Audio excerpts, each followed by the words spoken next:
দেখার মূল উদ্দেশ্যটা হচ্ছে এটা বোঝা যে ব্যক্তির সাথে কথা বলতেছি বা যেই ব্যক্তির লেকচার শুনতেছি সে কি আদৌ কোনো গরু ছাগল নাকি সে মানুষ। বুঝতে পারছেন? তো আমি মনে করি যে আমাকে যতটুকু আপনারা দেখতে পাচ্ছেন তাতে এইটা আপনারা বুঝতে পারতেছেন যে আমি গরু ছাগল না। তো যাই হোক, আমরা মহান পাক পরওয়ারদিগার রব্বুল আলামিনের নাম নিয়ে আমাদের ক্লাস স্টার্ট করছি। সবাই মহান পাক পরওয়ারদিগার রব্বুল আলামিনকে স্মরণ করি। আস্তাগফিরুল্লাহ রাব্বি মিন কুল্লি জামবি ওয়া আতুবু ইলাইহি লা হাওলা ওয়া লা কুওয়াতা ইল্লা বিল্লাহিল আলিয়্যিল আযীম। আস্তাগফিরুল্লাহ রাব্বি মিন কুল্লি জামবি ওয়া আতুবু ইলাইহি লা হাওলা ওয়া লা কুওয়াতা ইল্লা বিল্লাহিল আলিয়্যিল আযীম। আস্তাগফিরুল্লাহ রাব্বি মিন কুল্লি জামবি ওয়া আতুবু ইলাইহি লা হাওলা ওয়া লা কুওয়াতা ইল্লা বিল্লাহিল আলিয়্যিল আযীম। বিসমিল্লাহির রহমানির রহিম। আলহামদুলিল্লাহি রাব্বিল আলামিন আর-রাহমানির রহিম মালিকি ইয়াউমিদ্দিন ইয়্যাকা না'বুদু ওয়া ইয়্যাকা নাস্তাঈন ইহদিনাস সিরাতাল মুস্তাকিম সিরাতাল লাযীনা আন'আমতা আলাইহিম গায়রিল মাগদুবি আলাইহিম ওয়ালাদ-দাল্লিন আমিন। বিসমিল্লাহির রহমানির রহিম। আল্লাহু লা ইলাহা ইল্লা হুয়াল হাইয়্যুল কাইয়্যুম লা তাখুযুহু সিনাতুন ওয়া লা নাওম লাহু মা ফিস সামাওয়াতি ওয়া মা ফিল আরদি মান যাল্লাযী ইয়াশফা'ু 'ইনদাহু ইল্লা বিইذনিহি ইয়া'লামু মা বাইনা আইদিহিম ওয়া মা খালফাহুম ওয়া লা yuhītūna biشay'in min 'ilmihi illā bimā shā'a wasi'a kursiyyuhu as-samāwāti wal arda wa lā ya'ūduhu ḥifظuhumā wa huwal 'aliyyul 'aẓīm. বিসমিল্লাহির রহমানির রহিম। শাহিদাল্লাহু আন্নাহু লা ইলাহা ইল্লা হুয়া ওয়াল মালায়েকাতু ওয়া উলুল ইলমি কায়িমান বিল কিসতি লা ইলাহা ইল্লা হুয়াল আজিজুল হাকীম। ইন্নাদ-দীনা 'ইনদাল্লাহিল ইসলাম ওয়া মাখতালাফাল্লাযীনা উতুল কিতাবা ইল্লা মিন বা'দি মা জাআহুমুল 'ilmu বাগিয়ান বাইনাহুম ওয়া মান ইয়াকফুর বিআয়াতিল্লাহি ফা ইন্নাল্লাহা সারী'উল হিসাব।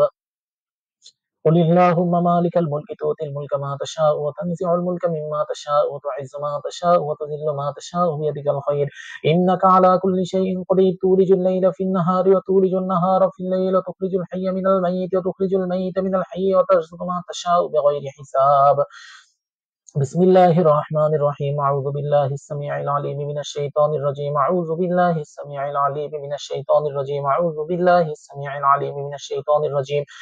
هو الله الذي لا إله إلا هو عالم الغيب والشهادة هو الرحمن الرحيم. هو الله الذي لا إله إلا هو الملك القدوس السلام المؤمن المهيمن العزيز الجبار المتكبر سبحان الله عما يشركون. هو الله الخالق البارئ المصور له الأسماء الحسنى يسبح له ما في السماوات والأرض وهو العزيز الحكيم. بسم الله الرحمن الرحيم. قل هو الله أحد الله الصمد لم يلد ولم يولد ولم يكن له كفوا أحد. الله أكبر الله أكبر لا إله إلا الله الله أكبر الله أكبر ولله الحمد. بسم الله الرحمن الرحيم. قل هو الله أحد الله الصمد لم يلد ولم يولد ولم يكن له كفوا أحد. الله أكبر الله أكبر لا إله إلا الله والله أكبر الله أكبر ولله الحمد. بسم الله الرحمن الرحيم. قل هو الله أحد الله الصمد لم يلد ولم يولد ولم يكن له كفوا أحد. الله أكبر الله أكبر لا إله إلا الله والله أكبر الله أكبر ولله الحمد. بسم الله الرحمن الرحيم. ما كان محمد أبا أحد من رجالكم ولكن رسول الله وخاتم النبيين وكان الله بكل شيء عليما. إن الله وملائكته يصلون على النبي يا أيها الذين آمنوا صلوا عليه وسلموا تسليما. اللهم صل على محمد وعلى آل محمد كما صليت على إبراهيم وعلى آل إبراهيم إنك حميد مجيد. اللهم بارك على محمد وعلى آل محمد كما باركت على إبراهيم وعلى آل إبراهيم إنك حميد مجيد. بسم الله الرحمن الرحيم. لا إله إلا الله الحليم الكريم. سبحان الله رب العرش العظيم. الحمد لله رب العالمين. أسألك موجبات رحمتك وعزائم مغفرتك والغنيمة من كل بر والسلامة من كل إثم لا تدع لي ذنبا إلا غفرته ولا هما إلا فرجته ولا حاجة هي لك رضا إلا قضيتها يا أرحم الراحمين. بسم الله الرحمن الرحيم. لا إله إلا الله الأمر كله لله وعلى غالب يكتب الله له نور نور نور سبحان من غلب نوره كل نور ولا حول ولا قوة إلا بالله العلي العظيم. كافها يا عين صاد جهل سين وصل والجسمن كسستين هاتين متيات هيتين هاتين هاتين هيفين. أجب لا إله إلا الله نار فاستنار تبين تبين سبوه سبوه هيتوه قدوس رب الملائكة والروح على العرش استوى وله الأسماء الحسنى لا دفي لمقد ولا من يلمات يفعل لما يريد في ملكه ويحكم في خلقه ما يشاء وهو على كل شيء قدير. بسم الله الرحمن الرحيم. اللهم إني أسألك بأن لك الحمد لا إله إلا أنت الحنان المنان بديع السماوات والأرض ذو الجلال والإكرام يا حي يا قيوم. اللهم إني أسألك بأني أشهد أنك أنت الله الذي لا إله إلا أنت الأحد الصمد الذي لم يلد ولم يولد ولم يكن له كفوا أحد. لا إله إلا الله الجليل الجبار لا إله إلا الله الواحد القهار لا إله إلا الله العزيز الغفار لا إله إلا الله الكريم الستار لا إله إلا الله وحده لا شريك له إله واحد ونحن له مسلمون لا إله إلا الله وحده لا شريك له إله واحد ونحن له مخلصون لا إله إلا الله محمد رسول الله وصلى الله تعالى على خير خلقه محمد وآله وصحبه أجمعين وسلم تسليما كثيرا كثيرا برحمتك يا أرحم الراحمين. اللهم آمين. يا الله يا رحمن يا رحيم يا ملك يا قدوس يا سلام يا مؤمن يا مهيمن يا عزيز يا جبار يا متكبر يا خالق يا بارئ يا مصور يا غفار يا قهار يا وهاب يا رزاق يا فتاه يا عليم يا قابض يا باسط يا خافض يا رافع يا معز يا مذل يا سميع يا بصير يا حكم يا عدل يا لطيف يا خبير يا حليم يا عظيم يا غفور يا شكور يا علي يا كبير يا حفيظ يا مقيت يا حسيب يا جليل يا كريم يا رقيب يا مجيب يا واسع يا حكيم يا ودود يا مجيد يا باعث يا شهيد يا حق يا وكيل يا قوي يا متين يا ولي يا حميد يا محسن يا مبدئ يا معيد يا محيي يا مميت يا حي يا قيوم يا واجد يا ماجد يا واحد يا أحد يا صمد يا قادر يا مقتدر يا مقدم يا مؤخر يا أول يا آخر يا ظاهر يا باطن يا والي يا متعالي يا بر يا تواب يا منتكم يا عفو يا رؤوف يا أحد يا مالك الملك يا ذا الجلال والإكرام يا مقسط يا جامع يا غني يا مغني يا مانع يا ضار يا نافع يا نور يا هادي يا بديع يا باخر يا وارث يا رشيد يا صبور.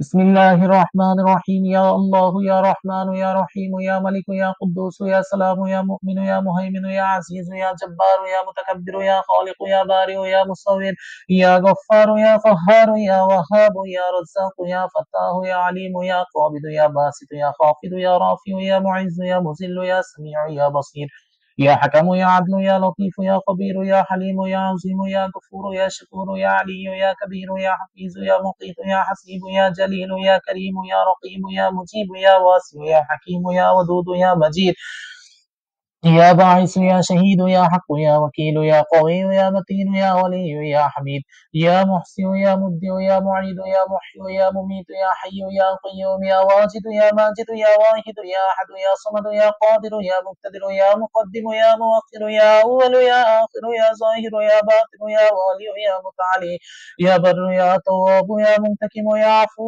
يا رؤوف يا أحد يا مالك الملك يا ذا الجلال والإكرام يا مقسط يا جامع يا غني يا مغني يا مانع يا ضار يا نافع يا نور يا هادي يا بديع يا باقي يا وارث يا رشيد يا صبور. لا إله إلا الله محمد رسول الله لا إله إلا الله محمد رسول الله لا إله إلا الله محمد رسول الله. يا الله يا رحمن يا رحيم يا ملك يا قدوس يا سلام يا مؤمن يا مهيمن يا عزيز يا جبار يا متكبر يا خالق يا بارئ يا مصور يا غفار يا قهار يا وهاب يا رزاق يا فتاه يا عليم يا قابض يا باسط يا خافض يا رافع يا معز يا مذل يا سميع يا بصير يا حكم يا عدل يا لطيف يا خبير يا حليم يا عظيم يا غفور يا شكور يا علي يا كبير يا حفيظ يا مقيت يا حسيب يا جليل يا كريم يا رقيب يا مجيب يا واسع يا حكيم يا ودود يا مجيد يا باعث يا شهيد يا حق يا وكيل يا قوي يا متين يا ولي يا حميد يا محسن يا مبدئ يا معيد يا محيي يا مميت يا حي يا قيوم يا واجد يا ماجد يا واحد يا أحد يا صمد يا قادر يا مقتدر يا مقدم يا مؤخر يا أول يا آخر يا ظاهر يا باطن يا والي يا متعالي يا بر يا تواب يا منتقم يا عفو يا رؤوف يا أحد يا مالك الملك يا ذا الجلال والإكرام يا مقسط يا جامع يا غني يا مغني يا مانع يا ضار يا نافع يا نور يا هادي يا بديع يا باقي يا وارث يا رشيد يا صبور.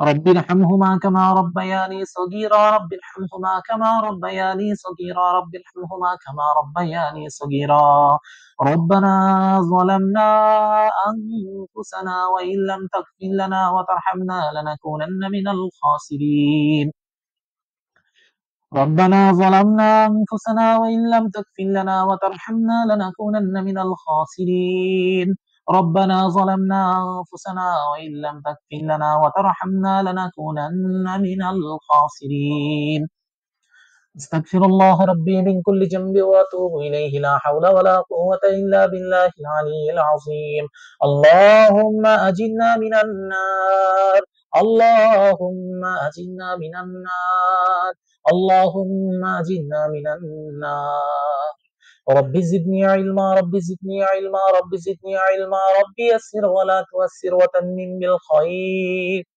رب اشرح لي صدري ويسر لي أمري واحلل عقدة من لساني يفقه قولي بسم الله الذي لا يضر مع اسمه شيء في الأرض ولا في السماء وهو السميع العليم وعلم تسليما كثيرا كثيرا برحمتك يا أرحم الراحمين আমরা মহান পাক পরওয়ারদিগার রব্বুল আলামিনের নাম স্মরণ করলাম মহান পাক পরওয়ারদিগার রব্বুল আলামিনের দয়ায় আমরা ৯৯টা নাম তেলাওয়াত করলাম এবং রব্বুল আলামিনের কাছে ক্ষমা প্রার্থনা করলাম ১৪৫ জন জয়েন আছে দেখতে পাচ্ছি যাদের জয়েন হওয়ার আলহামদুলিল্লাহ হয়েছে আর যাদের জয়েন না হওয়ার তারা হয়নি তো এখন আর কিছু করার নেই আপনারা জাস্ট আমাকে একটা কথা মেসেজে বলুন যে আমার কণ্ঠ এবং কথা ক্রিস্টাল এবং ক্লিয়ার ভাবে আপনারা দেখতে পাচ্ছেন কিনা এবং আমাকে শুনতে পাচ্ছেন কিনা ক্রিস্টাল ক্লিয়ার ভাবে আপনারা আমার কথা শুনতে পাচ্ছেন কিনা এবং আমাকে দেখতে পাচ্ছেন কিনা একটু কাইন্ডলি জানান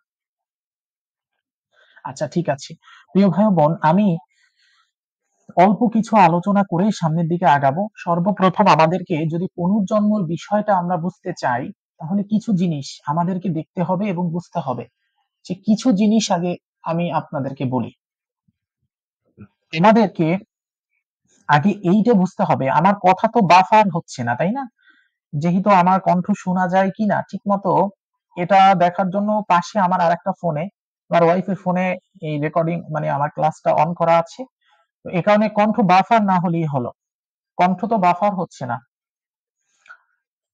যে কথা বলবো সেটা হচ্ছে আমরা আগে আমাদের পুনর্জন্মর ব্যাপার যদি আমরা জানতে চাই সেক্ষেত্রে আমাদেরকে আগে বেশ কিছু বিষয় জানতে হবে সেই বেশ কিছু বিষয় কি যে আমরা আসলে কে আমাদের পরিচয় কি এটা হচ্ছে আগে আমাদেরকে জানতে হবে বুঝছেন আমরা যদি এটা জানতে পারি যে আমরা কি আমাদের পরিচয় কি আমরা কোথা থেকে এসেছি আমরা কোথায় যাব তাহলে আমরা খুব ইজিলি এই পুনর্জন্মের ব্যাপারটা জানতে পারবো এবং যেহেতু ৩০০ পেজের বেশি আজকে লেকচার যেহেতু আপনারা ধরেই নেন এখন বাজে ১০টা ২৭ তো রাত ১টা পর্যন্ত আমাদের লেকচার চলবে এটা আপনারা ধরে নেন ঠিক আছে কিন্তু আপনাদের কাছে আমার রিকোয়েস্ট থাকবে যে আপনারা কেউ লেকচার ছেড়ে যাবেন সকলে এখানে থাকবেন কারণ আজকে আপনারা এমন কিছু জিনিস শিখে যাবেন যে জিনিসটা সম্পূর্ণ পৃথিবীকে একদিকে রাখলেও এই জ্ঞানের সমপরিমাণ ভার হয়তো হবে না একটা মিজান বা দাঁড়িপাল্লার এক পাল্লায় যদি আপনি পুরো পৃথিবীটাকে রাখেন আর এক পাল্লায় যদি আজকের এই ক্লাসের জ্ঞানগুলোকে রাখেন তাহলে এক হবেন কল্পনা করে দেখুন একটা লেকচার শিটে যদি ৩৫১ পেজ থাকে বা ৩০০ পেজের উপর থাকে তাহলে সেই লেকচার শিটটা তৈরি করতে আমার কতটুকু সময় লাগছে এবং কতটুকু লিখতে হয়েছে এবং আমার কতটুকু জ্ঞান ব্যয় করতে হয়েছে এর প্রতিফল স্বরূপ আমি কি পাবো কেউ আমাকে টাকা দিবে আমার ১ পয়সা ইনকাম হবে ব্যাপারটা কিন্তু এমন না আমি কি পাবো এই প্রশ্ন আমি আপনাদের কাছে রেখে দিলাম যে কি পাবো আমাকে তো কেউ স্পন্সর করতেছে না যে এই ক্লাসটা নিলে আপনাকে এত লক্ষ টাকা দিব বা আপনাকে এত টাকা দিব ঠিক আছে জুবায়ের আহমেদ তাশরিফ নামে একজন ভাই আছে আমার থেকে ছোট বয়সে ও হচ্ছে খুব সুন্দর ওয়াজ করে বুঝতে পারছেন হাফেজ ও শিক্ষাগত যোগ্যতা হচ্ছে ও হাফেজ এই জুবায়ের আহমেদ তাশরিফকে আল্লাহ পাক ওর কণ্ঠে এতটা মধু দিয়ে দিয়েছেন যে ওকে বাহিরের দেশে পর্যন্ত দাওয়াত দিয়ে নিয়ে যাওয়া হয় শুধু একবেলা ওয়াজের জন্য এবং ১ ঘন্টা ২ ঘন্টা ওয়াজ করলে ওকে ৫ থেকে ৬ লক্ষ টাকা হাদিয়া দেওয়া হয় তো সকল বক্তাই হাদিয়ার জন্য ওয়াজ করে তো আপনাদের ব্যক্তিগতভাবে আপনাদের বিবেকের কাছে প্রশ্ন রাখলাম যে আমি কিসের জন্য আপনাদের জন্য এগুলো তৈরি করতেছি এবং আমি কিসের জন্য এগুলো সময় নষ্ট ব্যয় করে আপনাদেরকে শেখানোর জন্য বসেছি এটা আমার লাভ কি এটা আমার লাভ হচ্ছে আত্মদর্শন। আমি নিজের আত্মদর্শন করেছি, আমি নিজের আত্মদর্শন করেছি। আপনারা ঘুমন্ত, আমি জাগ্রত, তাই আমার আত্মার মূল লক্ষ্য আমি জানতে পেরেছি এবং আমার ধর্মও আমি দেখতে পেয়েছি। ওয়েট, হ্যাঁ, অন অন করা ক্যামেরা। হ্যাঁ, আসো। তো যদি কোনো মানুষ আত্মদর্শন করে, তাহলে সেই মানুষ জানতে পারে যে তার কর্ম কি এবং তাকে কি করতে হবে। অন করলাম। এখন আত্মদর্শন জিনিসটা কি, এটা হচ্ছে আমাদেরকে বুঝতে হবে। আত্মদর্শন জিনিসটা হচ্ছে, প্রিয় ভাই বোন, আপনি কে? আল্লাহ রাসূল ইরশাদ করেন এবং অনেক উলিয়ারা ইরশাদ করেন, মান আরাফা নাফসাহু ফাকাদ আরাফা রাব্বাহু, যে তার নিজেকে চিনে নেয় সে তার রবকে চিনে নেয়। আল্লাহ রাব্বুল আলামিন, আপনি এবং আমি আমাদের থেকে দূরে নয়। আল্লাহ রাব্বুল আলামিন পবিত্র কালামে পাকে ইরশাদ করেন, আকরাবু ইলাইহি মিন হাবলিল ওয়ারিদ, অর্থাৎ আমি তার শাহরগেরও নিকটে। আমি তার শাহরগেরও নিকটে, মানে বুঝতে পারতেছেন আমাদের এখানে মেইন যে আর্টারিটা, যে আর্টারিটার মাধ্যমে সব থেকে বেশি রক্ত চলাচল হয়, সেই আর্টারিটার থেকেও আল্লাহ রাব্বুল আলামিন আমাদের নিকটে। তাহলে আপনি বুঝতে পারতেছেন যে আল্লাহ পাক কোথায়, কোথায় আছে আল্লাহ পাক, আপনি বুঝতে পারতেছেন? তো আমাদের থেকে আল্লাহ পাক দূরে না। তাহলে সর্বপ্রথম আমরা কে, এটা আমাদেরকে জানতে হবে। যদি এটা আমরা জানতে পারি, তাহলে আমরা খুব ইজিলি, খুব সুন্দরভাবে পুনর্জন্মের ব্যাপারটা আমরা বুঝতে পারবো, জান্নাত জাহান্নামের ব্যাপারটা আমরা বুঝতে পারবো, সবকিছু আমরা বুঝতে পারবো। তাহলে একজন মানুষের শরীরের ভিতর কি আছে, বা একজন মানব শরীর কি নিয়ে গঠিত, আমি সংক্ষেপে আপনাদেরকে বুঝিয়ে যাই। যারা আমার আগের শিষ্য আছেন তারা আগে থেকে এই আলোচনাগুলো পেয়েছেন, কিন্তু যারা নতুন শিষ্য তারা আগে থেকে পাননি, এ কারণে আমি আপনাদেরকে অল সবকিছু একটু সার সংক্ষেপে আমি আপনাদেরকে বলে যাই। সেটা হচ্ছে, আমাদের এই দেহটা বাস্তবিক অর্থে পঞ্চভূত দ্বারা তৈরি, পাঁচটা ভূত দ্বারা তৈরি। এই দেহটা প্রধানত দুইটা ভাগে বিভক্ত। এটা প্রধানত দুইটা ভাগে বিভক্ত, একটা হচ্ছে আমাদের এই দেহ, আর একটা হচ্ছে আমাদের সূক্ষ্ম দেহ। এখন আমাদের এই যে দেহটা, এটা পাঁচটা ভূত দ্বারা তৈরি।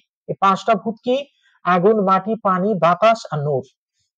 এখন আমরা যদি আমাদের দেহের দিকে তাকাই, তাহলে আমরা দেখব যে আমাদের দেহে আগুন তাপ রূপে আছে, আমাদের দেহে জল রক্ত রূপে আছে, আমাদের দেহে বাতাস শ্বাস রূপে আছে, আমাদের দেহে নূর আলো রূপে আছে, ঠিক আছে, আমাদের দেহে মাটি গোস্ত রূপে আছে।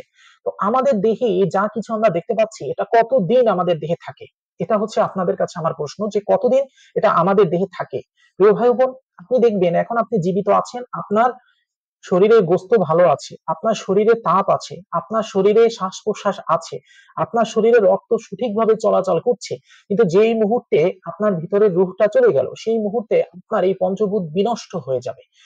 অর্থাৎ একজন মৃত ব্যক্তির দেহটা পচন ধরে, তার দেহটা পচে যায়, তার রক্ত জমাট বাঁধে, তার শরীর ঠান্ডা হয়ে যায়, তাপ তাকে ছেড়ে চলে যায়, তার চোখের জ্যোতি বা নূর বন্ধ হয়ে যায়, এবং পঞ্চভূতের যে কয়েক উপাদান, তার শ্বাস নিঃশ্বাস এটাও বন্ধ হয়ে যায়। তাহলে আমরা বুঝতে পারলাম যে আমাদের দেহের ভিতর এমন কিছু একটা জিনিস আছে, এমন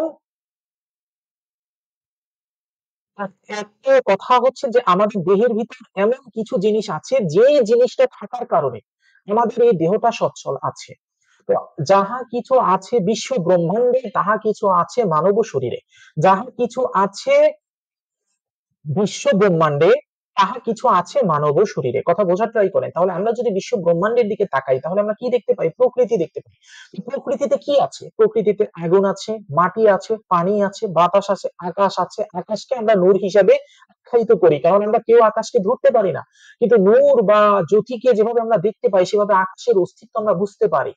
তো এ কারণে আমাদের দেহের ভিতর এই পাঁচটা জিনিসই আছে।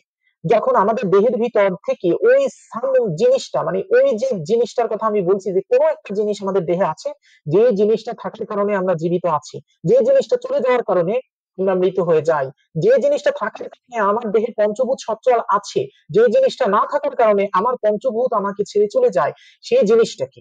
সেই জিনিসটা সম্পর্কে আমাদের ধারণা নিতে হবে। এবার আসি, আমি আমার আগের যে লেকচারটা নিয়েছিলাম পুনর্জন্মের উপরে, সেখানে আমি বলেছিলাম যে দেহ এবং নফস, এই দুইটা জিনিস হচ্ছে একই সূত্রে গাঁথা, এবং রূহ আলাদা জিনিস। তো সোহাগ শিকদার আল কাদেরী আল নকশবন্দি ভাই এটা নিয়ে প্রশ্ন তুলেছিলেন, যে আপনারই লেকচার থেকে আমি কপি করে দেখালাম যে আপনি বলেছেন দেহ বা নফস, তাহলে আমি কি দোষ করলাম? তো ভাই, আপনি কোনো দোষ করেন নাই। আজকে সেই দেহ বা নফসের ব্যাপারটা আমি আপনাদের সামনে খুলাসা করতেছি। ব্যাপারটা হচ্ছে, ধরুন আমার এই মানব দেহ বা এই মানব শরীর হচ্ছে আমার অঙ্গ প্রত্যঙ্গ। কথা বোঝার ট্রাই করেন। এই মানব শরীর কি আমার অঙ্গ প্রত্যঙ্গ। তো এর ভিতর আমার এখানে দুটা চোখ আছে, আমার একটা নাক আছে, আমার দুইটা হাত আছে, তারপর আমার দুটা পা আছে, আমার পেট আছে। তো সবকিছু মিলিয়ে কিন্তু আমার এই মানব শরীর। এখন যে ব্যক্তির হাত নাই বা একটা পা নাই, সেই ব্যক্তিকে আমরা কি বলি? সেই ব্যক্তিকে বলি বিকলাঙ্গ। এখন ধরুন যে ব্যক্তি বিকলাঙ্গ, তার মানে কি এটা যে তার হাত না থাকলে তার শুরু সম্পূর্ণ বডিটাই নাই, এমন তো না। যে ব্যক্তি অন্ধ, তার কি আমরা বলতে পারি যে তার বডিটা নাই? এটা আমরা বলতে পারি না। যে চোখকে তার বডির একটা অংশ হিসেবে বলতে পারি, কিন্তু সম্পূর্ণ বডিটাকে আমরা চোখ বলতে পারি না। এরভাবে নার্ভস হচ্ছে দেহের এমন একটা অংশ বা এমন একটা গুণ যেটা দেহের সাথে সেটা সম্পূর্ণরূপে মিলিত থাকে, কিন্তু পরিপূর্ণ দেহ সেটাকে বলা যায় না। রূহ আলাদা জিনিস। এবার আসি, মহাবিশ্বে আমরা যা কিছু দেখি সবকিছু পুরুষ প্রকৃতির দুটি ভাগে বিভক্ত। পুরুষ বলতে বোঝানো হয় একক সত্তাকে, একক সত্তা, একক খোদাকে। যিনি, এটা আমি সংস্কৃতিতে বলতেছি, সংস্কৃত ভাষায় বলতেছি বা বৈদিক ভাষায় বলতেছি। আমার লেকচারে আমি একটা কথাই বলি যে আমি মানুষ। আমি কোনো বৌদ্ধও না, কোনো হিন্দুও না, কোনো খ্রিস্টানও না, এবং গতানুগতিক আপনারা যে মুসলমান ধর্ম দেখছেন এরকম মুসলমানও আমি না। আমি কি মানুষ। এই কিসের উপর প্রতিষ্ঠিত? আমি প্রতিষ্ঠিত হচ্ছি কোরআনে উল্লিখিত দ্বীনুল কাইয়িম, চিরস্থায়ী ধর্মের উপর। কোরআনে যেটাকে ইসলাম বলা হয়েছে, কোরআনে যেটাকে দ্বীনুল কাইয়িম বলা হয়েছে, সেই দ্বীনুল কাইয়িমের উপর আমি প্রতিষ্ঠিত। তো এখন কথাটা ঠান্ডা মাথায় বোঝার ট্রাই করুন। আমি আপনাদের বোঝানোর জন্য অনেকগুলো ধর্মগ্রন্থের রেফারেন্স আপনাদেরকে দিবে, তার ভিতরে ইসলাম ধর্মের রেফারেন্সই আজকে ভরা। কিন্তু আগে আপনাদের মেইন থিমটা বুঝতে হবে। ধর্ম এসেছে মানুষের জন্য, মানুষ ধর্মের জন্য আসেনি। তাহলে ধর্মগ্রন্থে রেফারেন্স আমি আপনাদেরকে দিব। তো এখন ব্যাপারটা বোঝার ট্রাই করেন, সেটা হচ্ছে বিশ্ব জগতে যদি যা কিছু দেখি সবকিছু দুটি জিনিস আছে। নাম্বার ওয়ান হচ্ছে একজন পুরুষ। পুরুষ বলতে আমাদের দেহে পুরুষ না। পুরুষ বলতে এমন একটা শক্তি, যেই শক্তি সবকিছু নিয়ন্ত্রণ করে। আর একটা হচ্ছে প্রকৃতি। প্রকৃতি কি? প্রকৃতি হচ্ছে পঞ্চভূতের তৈরি এই বিশ্ব ব্রহ্মাণ্ড। এবার হযরত মূসা আলাইহিস সালাম এখন আল্লাহ রাব্বুল আলামিনকে প্রশ্ন করলেন যে হে রব, তুমি কি ঘুমাও না? আল্লাহ পাক হযরত মূসা আলাইহিস সালামকে বললেন যে ওহে মূসা, তুমি তোমার হাতে এক গ্লাস পানি নাও। মূসা আলাইহিস সালাম এক গ্লাস পানি নেওয়ার পর আল্লাহ রিজ্জাকে বললেন মূসাকে আচ্ছন্ন করো। মূসা আলাইহিস সালাম যখন ঘুমিয়ে গেলেন, তখন মূসা আলাইহিস সালাম কষ্টে ৪১ দিন ঘুমালেন। ৪১ দিন পর উঠে তিনি দেখতে পেলেন যে তার হাতের সেই গ্লাস যে কোথায় গেছে কিছুই জানে না। কোনো খোঁজ নাই, কোনো হদিসই নাই। আল্লাহ পাক মূসা আলাইহিস সালামকে বললেন, ওহে মূসা, তোমার হাতের গ্লাস কোথায়? তো মূসা আলাইহিস সালাম বললেন, হে রব, আমাকে তো ঘুমে আচ্ছন্ন করলো, যার কারণে আমার গ্লাস কোথায় পড়ে গেল, এখন গ্লাসের অস্তিত্ব আছে কিনা সেটাই আমি জানি না। তখন আল্লাহ পাক বললেন যে শুনে রাখো মূসা, যদি এক কুঞ্চি পরিমাণ সময়ের জন্য আমি আল্লাহর চোখে কোনো নিদ্রা তন্দ্রা আসতো, তাহলে এই বিশ্ব জগতের অবস্থা তোমার হাতের এই গ্লাসের মতো হতো। তাহলে বিশ্ব জগতে আমরা যা কিছু দেখতে পাই প্রধানত দুটি শক্তিতে বিভক্ত। একটা হচ্ছে পুরুষ বা একক সত্তা, যিনি সবকিছু নিয়ন্ত্রণ করে। আর একটা হচ্ছে পঞ্চভূত, পানি, মাটি, আকাশ, বাতাস এবং নূর, এর দ্বারা গঠিত সবকিছু। আমরা বিশ্ব জগতে যখন এটা তাকে দেখতে পাই, তখন আমরা আমাদের দেহের দিকেও তাকাই। তো দেহের দিকেও তাকালে আমরা একই জিনিস দেখতে পাই। তাহলে আমরা বুঝলাম যে পঞ্চভূতের তৈরি এই মানব শরীরে যখন পুরুষ এসে বসবাস করে, পঞ্চভূতের তৈরি এই মানব শরীরে যখন পুরুষ বা একক সত্তা এসে বসবাস করে, তখন এই মানব শরীর জীবিত হয়। যখন একক সত্তা চলে যায়, তখন এই মানব শরীর বিনষ্ট হয়ে যায়। এবার এই একক সত্তা কি, এটা বুঝতে হবে। প্রিয় ভাই বোন, আমরা আত্মা নিয়ে আলোচনা করব আজকে। যদি আত্মা নিয়ে আলোচনা না করি তাহলে আপনারা বুঝতে পারবেন না। আমরা আমার তিলিসমাতিদুনিয়া.com ওয়েবসাইটে যদি আপনারা যান, তাহলে সেখানে দেখতে পাবেন যে আত্মার উপর বিশদ আলোচনা করা অনেকগুলো পিডিএফ আছে সেখানে। তার ভিতরে একটা পিডিএফ এর নাম হচ্ছে তার উৎপত্তি ও গন্তব্যস্থল, আর একটা পিডিএফ এর নাম হচ্ছে কোথা থেকে এসেছে বা আত্মার আসল পরিচয় ও প্রকারভেদ। এখানে আমরা এখন আলোচনার দিকে যাব এবং আত্মা জিনিসটা বোঝার ট্রাই করব। তাহলে আত্মা বা রূহ যখন আমাদের দেহের ভিতরে এসে বসবাস করে, তখন আমরা জীবিত হই। আল্লাহ তার পবিত্র কালামে থেকে বললেন যে আমি আদমকে সৃষ্টি করার পর বললাম ওয়ানাফখতু ফীহি মির রূহি ফাকাউ লাহু সাজিদিন। আমি আদমকে তৈরি করলাম, খলাকতু আদামা বিয়াদি, হাদিসে কুদসির কথা, খলাকতু আদামা বিয়াদি, আমি দুই হাত থেকে আদমকে সৃষ্টি করলাম। মিন সূরাতি, আমার নিজের ইমেজে, ওয়ানাফাখতু, এবং ফুঁকে দিলাম, রূহি, রূহ, আমার রূহ। এখানে শব্দটি বুঝতে হবে, আপনারা যারা মাদ্রাসায় স্টুডেন্ট আছেন, আপনারা গ্রামার যারা জানেন, আপনারা জানেন যে রূহ শব্দটার মানে হচ্ছে রূহি, হি শব্দটার মানে হচ্ছে আমার রূহ, মানে আমার রূহ থেকে আমি যখন রূহ ফুঁকে দিলাম, তখন আমি ফেরেশতাদেরকে বললাম আদমকে সিজদা করো। তাহলে বোঝার ট্রাই করেন, আল্লাহ পাক কিন্তু আদমকে যে সিজদা করতে বলেছে, সেই সিজদা বাস্তবিক অর্থে আমার এই দেহ, আদম আলাইহিস সালামের এই দেহকে আল্লাহ পাক সিজদা করতে বলেননি। আল্লাহ সিজদা করতে বলেছেন ওয়ানাফাখতু ফীহি মির রূহি, আল্লাহ পাক যে নূর বা যে এই আদমের ভিতর ফুঁকে দিলেন, সেই সত্যকে সিজদা করতে বলেছেন, যেটা আল্লাহ পাক ফেরেশতাদের ভিতরও ফুঁকে দেন নাই। তো সুতরাং আমরা বুঝতে পারলাম যে আমাদের রূহ এতটা শক্তিশালী যে যতক্ষণ আমাদের রূহ থাকে ততক্ষণ আমাদের এই পঞ্চভূতের তৈরি দেহ থাকে। যেভাবে বিশ্বজগতে আল্লাহ রাব্বুল আলামিনের অস্তিত্ব না থাকলে বিশ্বজগৎ ধ্বংস হয়ে যেত, সেভাবে নিজের দেহেও রূহের অস্তিত্ব না থাকলে এই রূহ নষ্ট হয়ে যায়, এই দেহ নষ্ট হয়ে যায় যদি রূহ এখানে না থাকে। তো একজন মানুষ কখন মৃত্যুবরণ করে? যখন এই রূহ তাকে ছেড়ে চলে যায়, তখন মৃত্যুবরণ করে। প্রিয় ভাই বোন, এবার আমরা রূহ কত প্রকার আছে এটা একটু দেখবো, দেখে আমরা আমাদের সামনের আলোচনার দিকে চলে যাব। আপনারা সকলে একটু মনোযোগ দিয়ে আমার স্ক্রিনের দিকে তাকাবেন। আমি এখনই হচ্ছে রূহের পিডিএফটা অন করতেছি।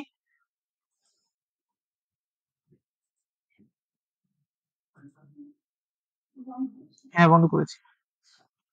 এখানে আমরা এখন রূহের পিডিএফটা একটু দেখব, ঠিক আছে? আপনারা সকলে একটু অপেক্ষা করুন, এবং যতটুকু আমি বুঝালাম এতটুকুর ভিতর যদি আপনাদের বুঝতে কোনো সমস্যা থাকে আপনারা কাইন্ডলি জানান।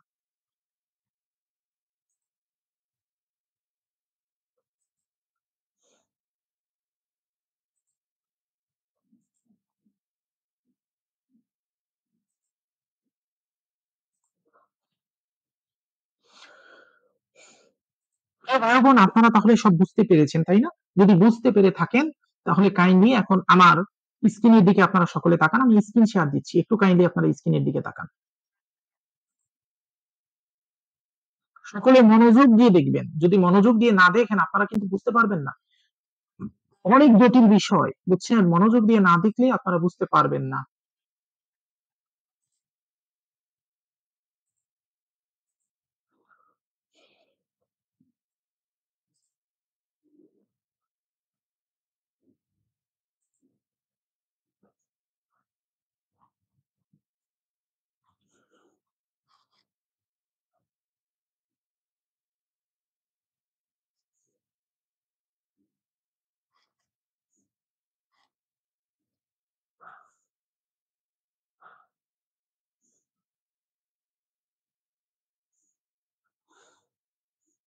আপনারা এখানে সকলে দেখতে পাচ্ছেন,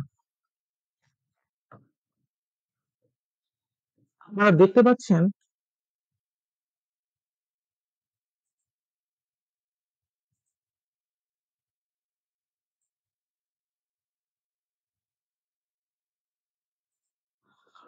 এই যে পিডিএফটা আপনারা দেখতে পাচ্ছেন, এটা আমার তৈরি করা একটা পিডিএফ, একটু সকলে মনোযোগ দিয়ে দেখুন। আত্মা বা রূহ এর পরিচয় আপনারা সকলে দেখতে পাচ্ছেন কিনা একটু কাইন্ডলি মেসেজে জানান। সকলে দেখতে পাচ্ছেন আত্মা বা রূহ এর পরিচয়? দেখতে পাচ্ছি, একটু সকলে মেসেজ দেন আপনারা সকলে দেখতে পাচ্ছেন কিনা। তাহলে আশরাফুল ইসলাম বললেন না, দেখা যাচ্ছে তো ভাই, আপনি দেখতে পাচ্ছেন না কেন? মেহের ইমাম, জি দেখা যাচ্ছে। আপনারা অন্যরা সকলে দেখতে পাচ্ছেন কিনা জানান। জি দেখা যায়। আচ্ছা ঠিক আছে, আর লিখতে হবে না, এবার একটু সকলে মনোযোগ দিন, ঠিক আছে? মনোযোগ দিয়ে দেখুন। আত্মা বা রূহের পরিচয়। সাইফুল্লাহ মানসুর আবির শাহেনশাহ মারেফত আমিলে কামিল, প্রতিষ্ঠাতা ও প্রধান তরিকা রহমানিয়া, প্রভাষক তিলিসমাতি দুনিয়া ইউটিউব চ্যানেল। আত্মা বা রূহের পরিচয়। আত্মা বলতে সত্তাকে বোঝায়। মানুষের মূল চালিত শক্তি হলো আত্মা। আত্মা প্রধানত দুই ভাগে বিভক্ত, যথা নফস তথা জীবাত্মা, রূহ তথা পরমাত্মা। আল্লাহ বলেন, আমি সৃষ্টি করেছি জাহান্নামের জন্য এমন অনেক জিন ও মানুষদেরকে যাদের কলব আছে বটে কিন্তু সেটি দিয়ে তারা বোঝে না, তাদের চোখ আছে কিন্তু সেটি দিয়ে তারা দেখে না, এবং তাদের কান আছে কিন্তু সেটি দিয়ে তারা শোনে না। তারা চতুষ্পদ জন্তুর ন্যায়, বরং তারা তার চেয়েও নিকৃষ্টতর। সূরা আল আরাফ আয়াত 179। এবার আমরা জীবাত্মাকে তিনটা ভাগে বিভক্ত করেছি: পশুর আত্মা, হিংস্র জন্তুর আত্মা ও শয়তানের আত্মা। মনে রাখেন, উপরে কিন্তু আমরা বলেছি যে এখানে দুইটা জিনিস আছে, নফস তথা জীবাত্মা। নফস তথা জীবাত্মা, রূহ তথা পরমাত্মা। আমরা রূহ তথা পরমাত্মা পরে যাব, নফস তথা জীবাত্মা আগে দেখি। তো পশুর আত্মা ও হিংস্র জন্তুর আত্মা, শয়তানের আত্মা, এটা হচ্ছে জীবাত্মা, তিন ভাগে বিভক্ত: পশুর আত্মা, হিংস্র জন্তুর আত্মা ও শয়তানের আত্মা। আর রূহ বা পরমাত্মা দুই ভাগে বিভক্ত: মানব আত্মা, ফেরেশতার আত্মা। ঠিক আছে। হযরত আব্দুল্লাহ ইবনে শাকিক রাদিয়াল্লাহু তাআলা আনহু হতে বর্ণিত, আল্লাহর রাসূল ইরশাদ করেন, প্রত্যেক মানুষের কলবে দুটি করে কক্ষ রয়েছে, একটিতে ফেরেশতার অবস্থান, অন্যটিতে শয়তানের অবস্থান। কলব আল্লাহর জিকিরে নিমগ্ন থাকলে শয়তান দূরে সরে যায়, আর সে যখন আল্লাহর জিকির থেকে বিরত হয় তখন শয়তান তার কলবের ভিতরে কুমন্ত্রণা দিতে থাকে। তাফসীরে মাযহারি প্রথম খণ্ড পৃষ্ঠা 168। মানুষের জন্ম প্রক্রিয়ায় পিতার শুক্রকীট থেকে যে সত্তার জন্ম হয় এবং যা দেহের স্বরূপে পরিণত হয়, এটাই জীবাত্মা। কথা বুঝতে পারছেন? আর মায়ের উদরে সন্তান মানবাকৃতি লাভ করার পর আল্লাহর যে সত্তা রূহ হিসাবে মানবের ভিতর ফুঁকে দেওয়া হয়, এটি পরমাত্মা। জীবের জন্ম প্রক্রিয়ার বিচারে মানুষ এবং অন্যান্য জীবের মধ্যে মৌলিক কোনো পার্থক্য নেই। কথা বুঝতে পারছেন? তো এখানে একটা জিনিস আপনারা সকলে দেখেন, যে মানুষের জন্ম প্রক্রিয়ায় পিতার শুক্রকীট থেকে যে সত্তার জন্ম হয় এবং দেহের স্বরূপে পরিণত হয়, এটাই জীবাত্মা। এই জীবাত্মা আর নফস কিন্তু একই জিনিস, একই জিনিস, একই জিনিসের দুইটা রকম নাম, জীবাত্মা বা নফস। বোঝার ট্রাই করবেন। এখন নফসই কি দেহ?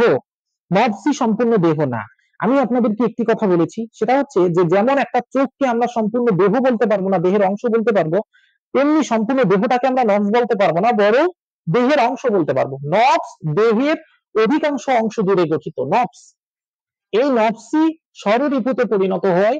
এই নফস কিসের সাথে সংযুক্ত থাকে বা কিসের সাথে একীভূত থাকে?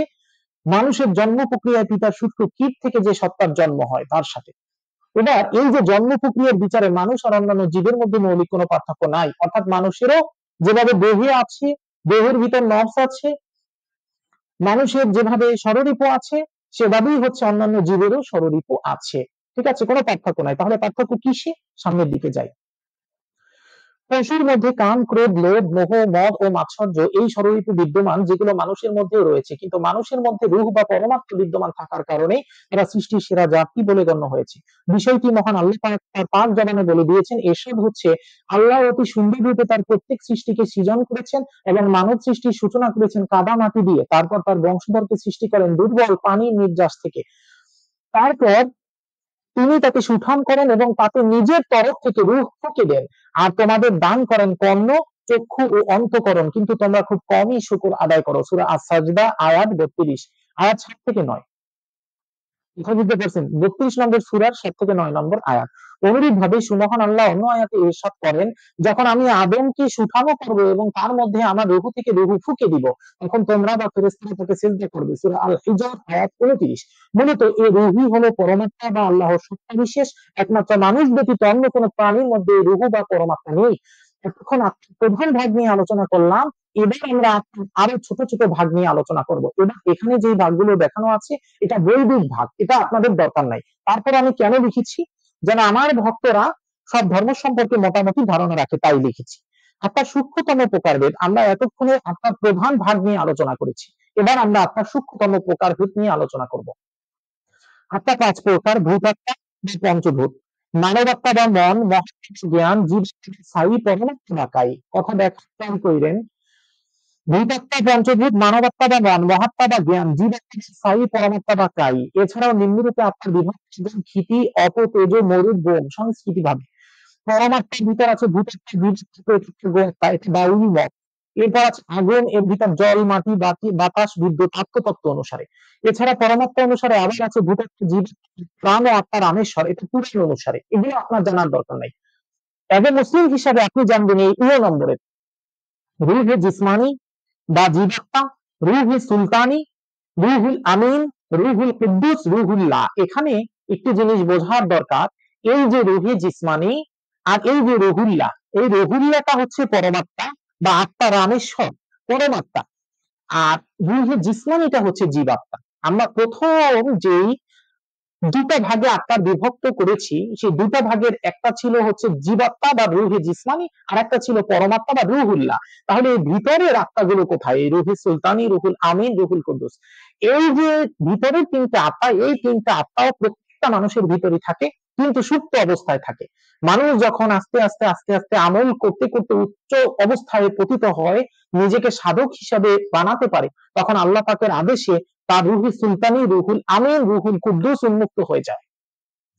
যখন রুহে সুলতানি উন্মুক্ত হয়ে যায় তখন সে সুলতানিয়াতের লাইনে চলে যায়, তখন রুহুল আমিন বা রুহুল কুদ্দুস অর্থাৎ হযরত জিবরাইল আলাইহিস সালামের বার্তা তার দিকে আসা শুরু করে, সে ওহী ইলহাম প্রাপ্ত হয়।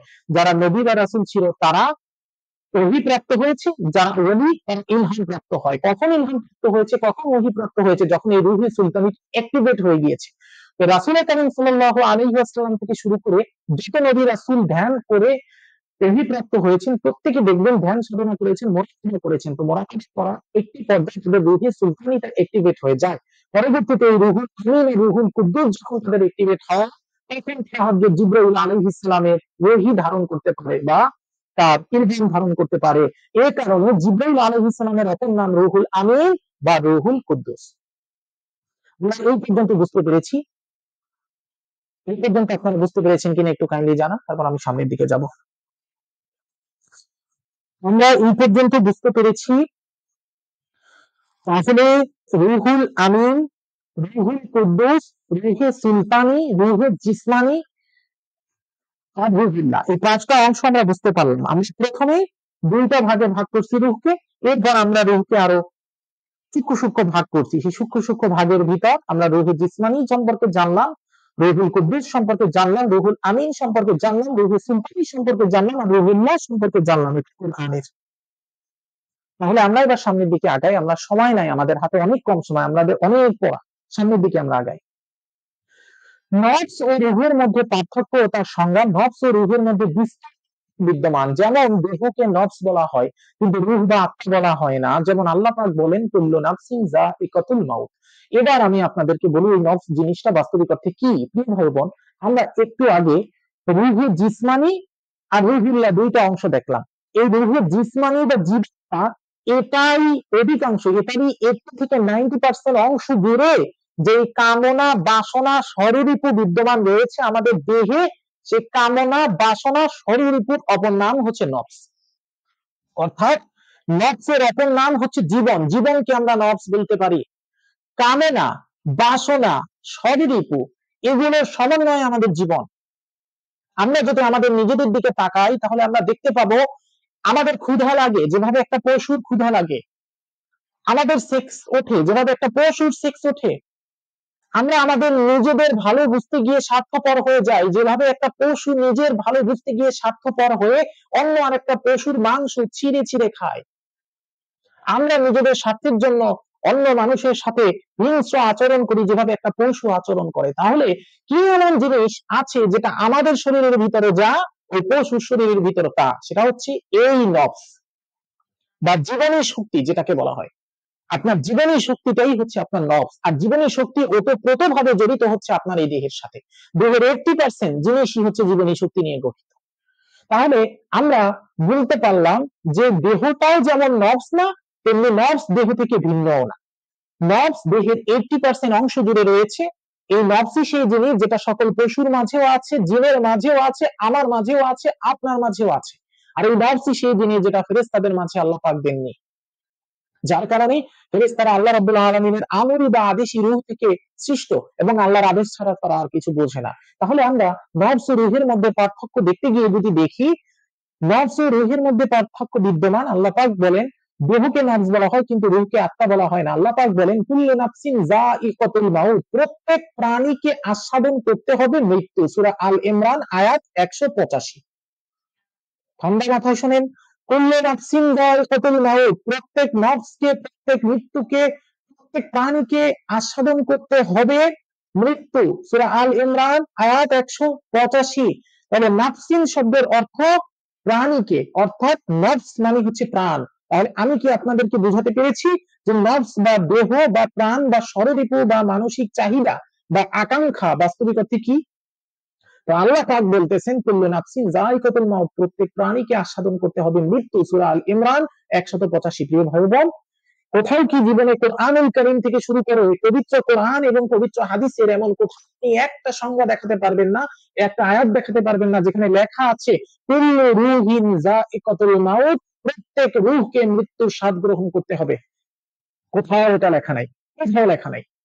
সূরা আল ইমরান আয়াত 185। আর শুধুমাত্র আত্মাকে রূহ বলা হয়। একদা রাসূলুল্লাহ সাল্লাল্লাহু আলাইহি ওয়াসাল্লামকে ইহুদিরা রূহ সম্পর্কে জিজ্ঞেস করলে আল্লাহ তাআলা বলেন, হে নবী বলো, রূহ হলো আল্লাহর একটি আদেশ। সূরা বনী ইসরাঈল আয়াত 85। এটার দিকে খেয়াল করেন, আল্লাহর একটি আদেশ মানে আল্লাহর একটি আমর। আমর মানে কি? আদেশ। তো এই আমর মানে কি? এই আমর হচ্ছে আল্লাহ কুন ফায়াকুনের মাধ্যমে উৎপন্ন হওয়া আদেশ। তো এই আদেশ সে উৎপন্ন হয় হচ্ছে ফেরেশতা, যাদেরকে বলা হয় আমরি রূহ। তো রূহ সম্পর্কে আরো বিস্তারিত আলোচনা আমি সামনে করব। নফস হলো দেহের অপর নাম। তো দেহের অপর নাম নফস আমি কেন বলেছি বুঝতে পারছেন? যদি সোহাগ শিকদার আল কাদেরী আল নকশবন্দি ভাই আমার এই ক্লাস দেখে থাকেন, তাহলে আপনার উত্তর আমি এখানে দিয়ে দিলাম। নফস হলো দেহের অপর নাম। এর কারণ হচ্ছে দেহ সম্পূর্ণরূপে প্রাণ নিয়ে গঠিত, এবং এই প্রাণের জন্য আমাদের দেহের ভিতর যে স্বরূপ বা যে সেলফিশনেস এর উদ্ভব হয়, যে আমার আমার আমার এই আমির উদ্ভব হয়, সেই আমিটা হচ্ছে নফস। এই নফসকে সনাতন ধর্মে প্রকৃতি বলা হয়েছে, আর রূহকে পুরুষ বলা হয়েছে। আমি আপনাকে সর্বপ্রথম বললাম যে প্রকৃতি আর পুরুষ, বিশ্বজগতে যা কিছু আছে সবকিছু প্রকৃতি, আর যে সবকিছু চালনা করে তিনি হচ্ছে পুরুষ। এটাকে সনাতন ধর্মে প্রকৃতি বলা হয়েছে নফসকে, রূহকে পুরুষ বলা হয়েছে। একে শিবও বলা হয় আর রূহকে শক্তিও বলা হয়। নফস আর রূহের মিলন ইকুয়াল শিব ও শক্তির মিলন ইকুয়াল পুরুষ ও প্রকৃতির মিলন ইকুয়াল জীবিত জীব। অর্থাৎ সনাতন ধর্মে শিবকে বলা হচ্ছে এই দেহ বা নফস বা স্বরূপ। কথা বুঝতে পারছেন? আর এই সনাতন ধর্মে শক্তিকে বলা হয়েছে রূহ। যখন রূহ আর দেহের মিলন ঘটে তখন একটা জীবিত জীব হয়। মুহাদুন নফসের সংজ্ঞা থেকে কুপ্রবৃত্তির অনুসরণ না করতে উৎসাহিত করেছেন। নফসকে ইলাহি ফরমানের দিকে নিবিষ্ট করার লক্ষ্যে নফসের বিরুদ্ধে সংগ্রামকে বলা হয় জিহাদুন নফস বা অন্তরের সংগ্রাম। এবার আমরা নফসের প্রকারভেদ করব। নফসের প্রকারভেদ তিন প্রকার: নফসে আম্মারা, নফসে লাওয়ামা, নফসে মুতমাইন্না। নফসে আম্মারা এর স্বভাবগত চাহিদা হলো মন্দ কামনা, শয়তানের অনুসরণ, প্রবৃত্তি, বাসনা চরিতার্থ করা, যাতে করে হারাম কাজ করা তার জন্য সহজ হয়। বেশ তারা বলেন, আমি নিজেকে নির্দোষ বলি না, নিশ্চয়ই মানুষের মন মন্দ কর্মপ্রবণ, কিন্তু সে নয় যে আমার পালনকর্তা যার প্রতি অনুগ্রহ করেন। নিশ্চয়ই আমার পালনকর্তা ক্ষমাশীল দয়ালু। সূরা ইউসুফ আয়াত 53। নফসে লাওয়ামা বা ধিক্কার দানকারী নফস, এই প্রকারের নফসে মন্দ, শয়তানি, কুমন্ত্রণা, কুপ্রবৃত্তি, বাসনা ইত্যাদি জিনিসের উদয় হয়। তবে পরক্ষণেই এই নফস অধিকারী ব্যক্তি তার কৃতকর্মের জন্য নিজেকে অধিক ধিক্কার দেয় ও লজ্জা বোধ করে, কারণ তাতে সামান্যতম হলেও ইমানের জ্যোতি বিদ্যমান। অর্থাৎ খারাপ কাজ তো আমরা আমাদের নফসের দাগায় পড়ে করলামই, খারাপ কাজ আমরা করলাম এই নফসের দাগায় পড়ে, করার পর সাথে সাথে আমি তওবা করলাম, আল্লাহর কাছে ক্ষমা চাইলাম, তখন এটাকে বলা হয় নফসে লাওয়ামা বা ধিক্কার দানকারী নফস। তাহলে প্রথম প্রকার যে নফসটা আমি দেখলাম, নফসে আম্মারা, এটা সব থেকে খারাপ নফস। এটা চাহিদা হলো মন্দ কামনা, শয়তানের অনুসরণ, কুপ্রবৃত্তি, বাসনা চরিতার্থ করা। আর দ্বিতীয় প্রকার যে নফস দেখলাম সেটা লাওয়ামা বা ধিক্কার দানকারী নফস। এই প্রকারের নফসের শয়তানি কুমন্ত্রণে হওয়ার পর নিজেরা আবার আল্লাহর কাছে ক্ষমা চায়, আল্লাহর কাছে তওবা করে। আমি শপথ করি কিয়ামত দিবসের, আর শপথ করি সেই আত্মা যে নিজেকে ধিক্কার দেয়। সূরা আল কিয়ামা আয়াত 1 থেকে 2। নফসে মুতমাইন্না বা প্রশান্ত নফস, এই প্রকারের নফস আল্লাহর আনুগত্য ও জিকির দ্বারা মনে প্রশান্তি অনুভব করে এবং সব প্রকার আনুগত্যের কর্মকাণ্ড সম্পাদন করে, ইমানের পরিপূর্ণ স্বাদ লাভ করে এবং সমস্ত অন্যায় থেকে সে পরিপূর্ণরূপে মুক্ত থাকে। তাহলে আমরা বুঝলাম যে যেই নফস সমস্ত অন্যায় থেকে দূরে থেকে আল্লাহ রাব্বুল আলামিনের ইবাদতে মগ্ন হয়, সেই নফসকে নফসুল মুতমাইন্না বলে। অর্থাৎ আমাদের এই দেহ, আমি আপনাদের আরো সহজ করে যদি বলি, সেটা হচ্ছে আমাদের দেহ আর রূহ এর সমন্বয়ে আমরা গঠিত। তো এই দেহের ভিতর যখন আল্লাহর রূহ, আল্লাহ ফুৎকার করা রূহ এসে বসবাস করে, তখন আমরা জীবিত হই। তো জীবিত হওয়ার পর আমাদের এই দেহটা যে জীবিত হলো রূহ থাকার কারণে, তখন দেহের ভিতর যে গুণগুলা স্থায়ীভাবে থাকে আগে থেকে, সেই গুণগুলাকে আমরা নফস বলতে পারি। যেই নফস দেহ থেকে আলাদা নয়, আবার সম্পূর্ণ দেহও নাই। কিন্তু যার নফস আছে, যার দেহ আছে তার নফস আছে। কিন্তু যদি আপনার ভিতর থেকে রুহুল্লাহ অংশটা বা আত্মা অংশটা চলে যায়, তখন আপনার এই নফসও মৃত হয়ে যায়, এই দেহ মৃত হয়ে যায়। তো নফসের তিনটা ভাগ যেমন আমরা ইসলাম ধর্ম অনুসারে পড়লাম, সেভাবে সনাতন ধর্মের ভগবত গীতায় নফসের তিনটা ভাগ আছে, নফস বা গুণের তিনটা ভাগ আছে। একটা গুণের নাম হচ্ছে রজগুণ, আর একটা গুণের নাম হচ্ছে তমগুণ, আর একটা গুণের নাম হচ্ছে সত্যগুণ। অর্থাৎ এই নফসটাকে তিনটা ভাগে শ্রীকৃষ্ণ অর্জুনকে বলেছেন। রজগুণ বা রজস গুণ, আর একটা তামসিক গুণ তমগুণ, সত্যগুণ বা দৈবিক গুণ। নফসুল মুতমাইন্না যেটা, সেটা সত্য গুণের প্রতিনিধিত্ব করে। যেটা নফসে আম্মারা, সেটা তামসিক গুণের প্রতিনিধিত্ব করে। যেটা হচ্ছে নফসে লাওয়ামা, সেটা রজোগুণের প্রতিনিধিত্ব করে। আমরা সামনের দিকে যাই। মহান আল্লাহ বলেন, হে প্রশান্ত নফসের পবিত্র আত্মা, তুমি প্রশান্ত চিত্তে তোমার পালনকর্তার দিকে ফিরে চলে আসো, অতঃপর আমার বান্দাদের অন্তর্ভুক্ত হয়ে যাও এবং জান্নাতে প্রবেশ করো। সূরা ফজর আয়াত 27 থেকে 30। নফসের মাঝে তিনটি গুণ বিদ্যমান। নাসনাস গুণ, এই গুণ নফসে আম্মারা বেশি জাগ্রত হয়। খান্নাস গুণ, এই গুণ নফসে আম্মারা ও নফসে লাওয়ামায় বেশি জাগ্রত হয়। ইবলিস গুণ, এই গুণ নফসে আম্মারা ও নফসে লাওয়ামা সবচেয়ে নিকৃষ্ট ও ধ্বংসাত্মক গুণ। অর্থাৎ যদি আপনি নফসে আম্মারায় থাকেন, তাহলে আপনার নফসের ভিতর নাসনাস গুণ জাগ্রত হবে। যদি আপনি নফসে আম্মারা লাওয়ামায় থাকেন, তাহলে আপনার খান্নাস গুণও জাগ্রত হবে। যদি আপনি ইবলিস গুণও থাকেন, এই গুণ নফসে আম্মারা, নফসে লাওয়ামা সব থেকে নিকৃষ্ট ধ্বংসাত্মক গুণ, যেখানে আপনাকে সব থেকে খারাপ এবং ধ্বংসাত্মক একটা পশুর মতো আচরণ করতে বাধ্য করবে এই নফস। তো এখানে আমরা যে আলোচনা করলাম, এই আলোচনা থেকে আমি আশাবাদী যে আপনারা নফসের এবং রুহের পার্থক্যটি বুঝতে পেরেছেন। তাহলে আমরা প্রেজেন্টেশনটা একটু স্টপ করি। স্টপ করে এবার আমি আপনাদের একটু মেসেজগুলো শুনি। আপনারা কি বুঝতে পেরেছেন? আমাকে দেখা যাচ্ছে। আপনারা কি বুঝতে পেরেছেন? তাহলে আপনারা মনে করতে পারেন যে গুরু সাইফুল্লাহ মাসুদ ওরফে আব্দুর রহমান আবার মুখস্থ না দেখে বানিয়ে বানিয়ে দেখে দেখে পড়তেছি কিনা। তাহলে আমি একবার আপনাদেরকে আবার বলি সহজে।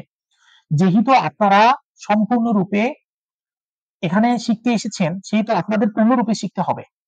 আমি যেটা বললাম একটু মন দিয়ে শুনুন। তাহলে আমরা এই দেহটাকে তিনটা ভাগে ভাগ করলাম, দুইটা ভাগে ভাগ করলাম। একটা হচ্ছে দেহ বা জীবাত্মা, আর একটা হচ্ছে পরমাত্মা বা রুহু।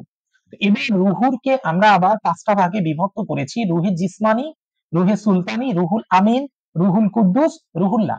তো এবার এই যে রুহে জিসমানিটা, এটাই হচ্ছে দেহের অপর নাম।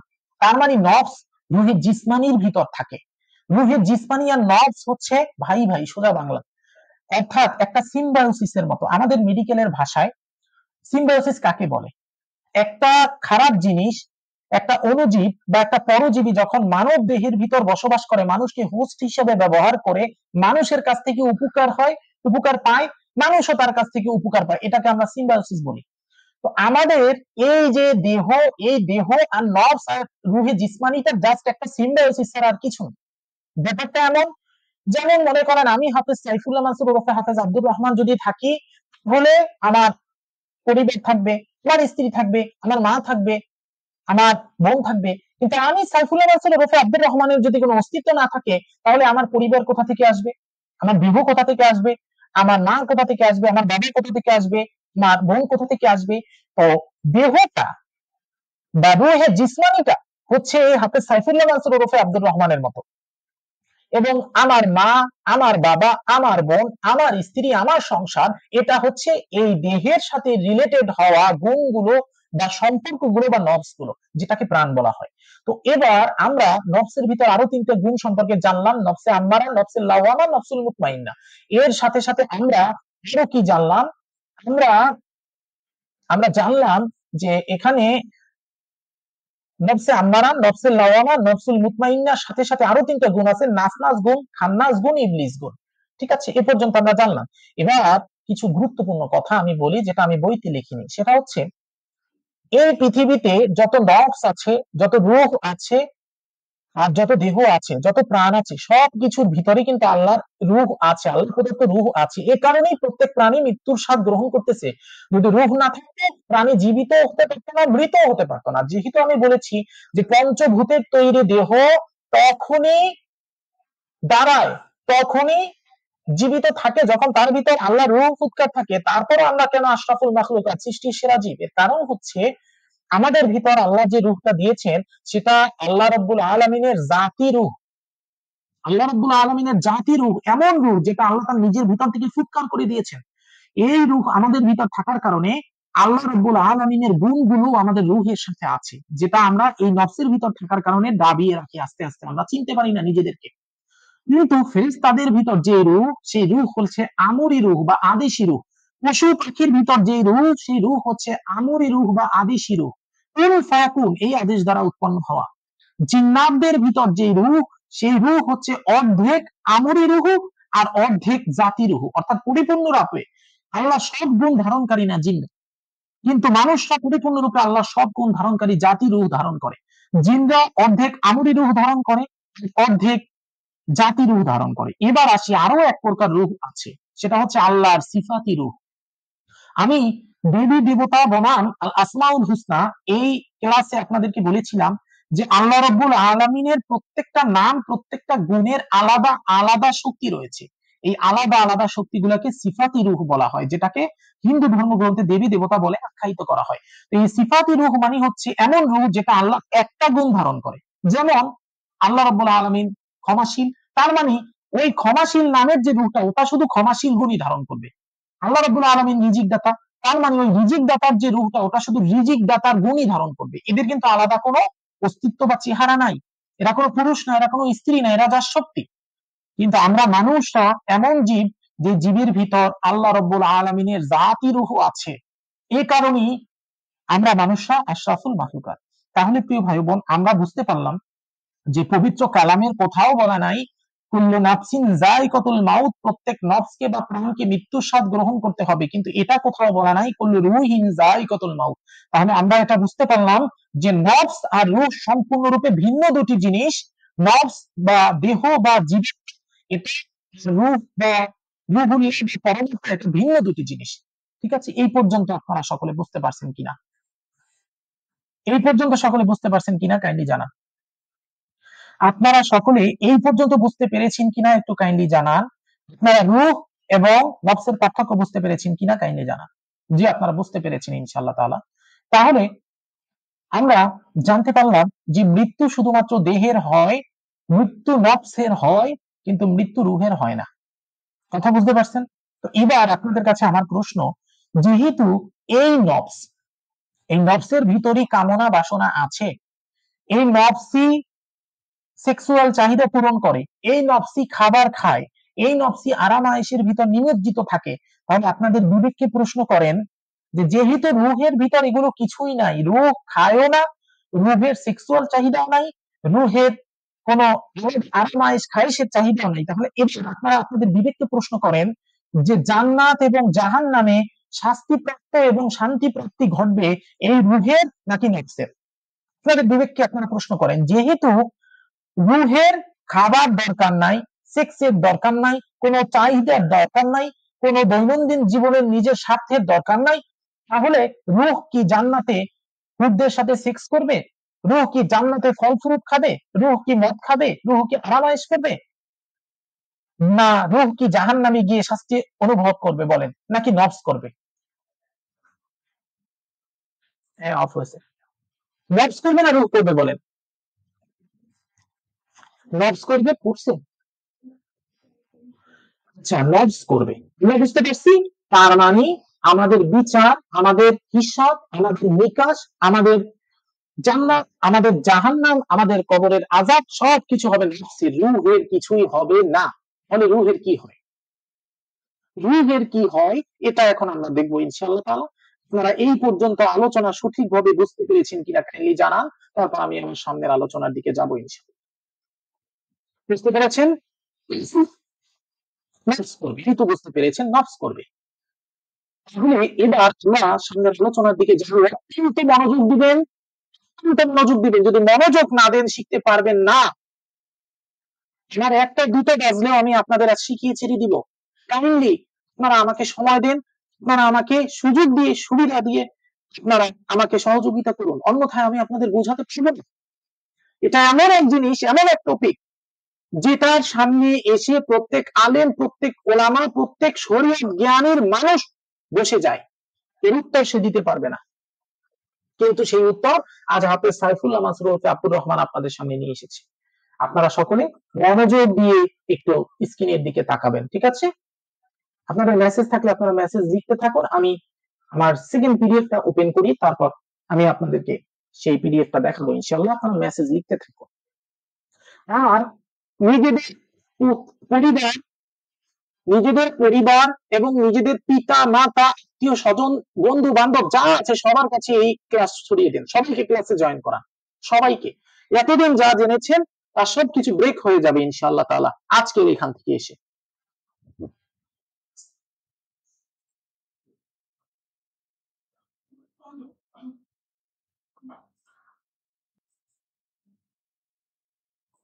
আমি স্ক্রিন শেয়ার দিচ্ছি, আপনারা দেখতে পাবেন এখন।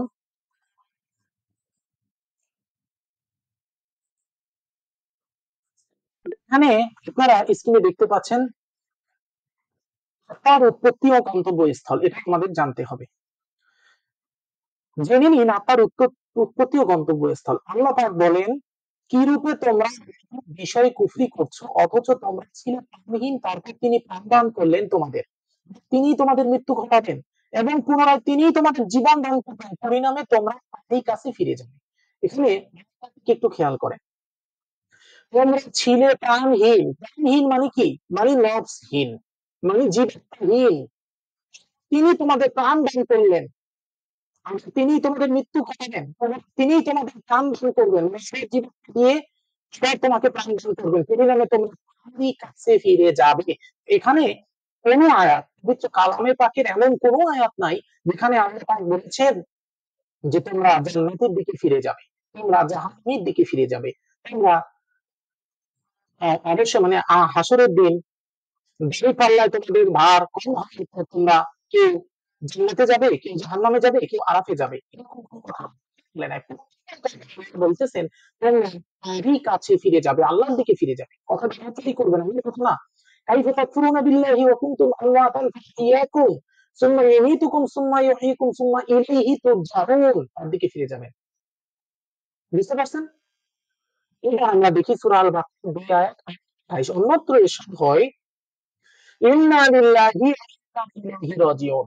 সমস্ত জীবন দেখে আসলেন, ফিরে আসলেন, মানুষ মরে যাওয়ার সাথে সাথে ইন্না লিল্লাহি ওয়া ইন্না ইলাইহি রাজিউন। কিন্তু এই ইন্না লিল্লাহি ওয়া ইন্না ইলাইহি রাজিউন এর আসল মানে কি কখনো বুঝেছেন?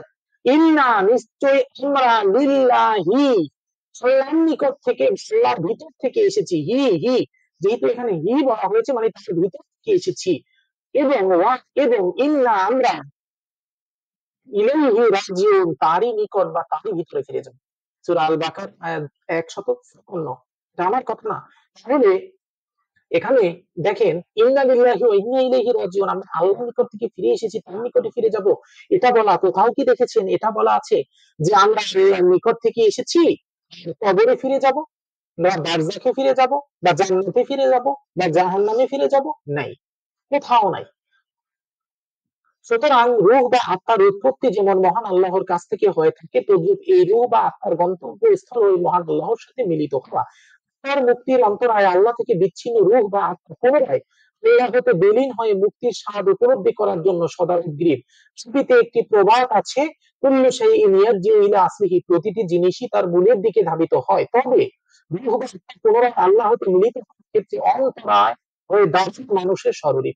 শরীর মানে বুঝছে, মানে হচ্ছে আপনার জীবন বা আপনার দেহ, অর্থাৎ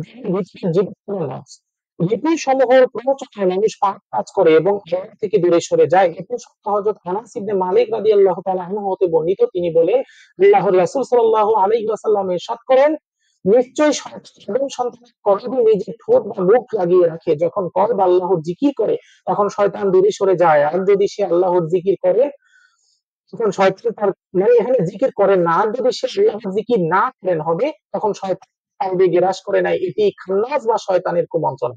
তাফসীরে ইবনে কাসির 4th খণ্ড পৃষ্ঠা 183।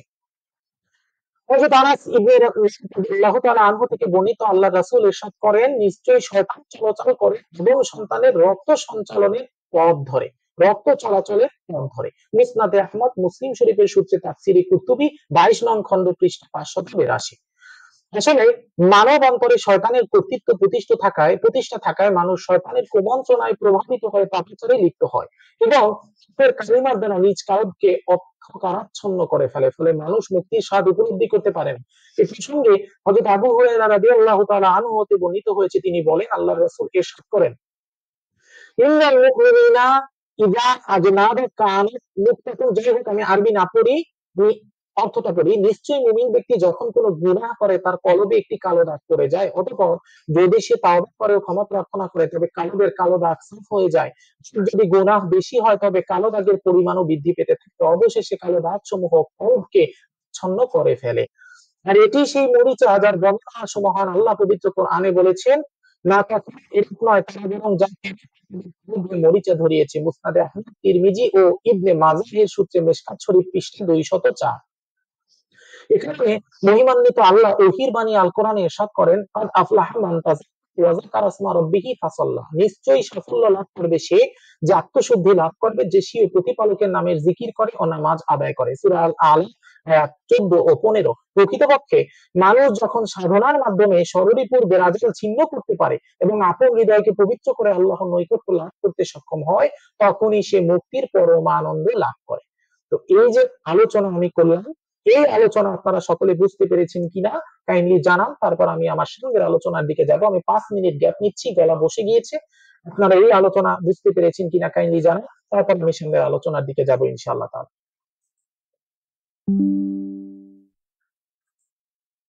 ভাই বোন, আমি দেখতে পাচ্ছি আপনাদের মাঝে অনেকে বলে রিকোয়েস্ট করেছেন যে পিডিএফ যেন আমি দিয়ে দিই।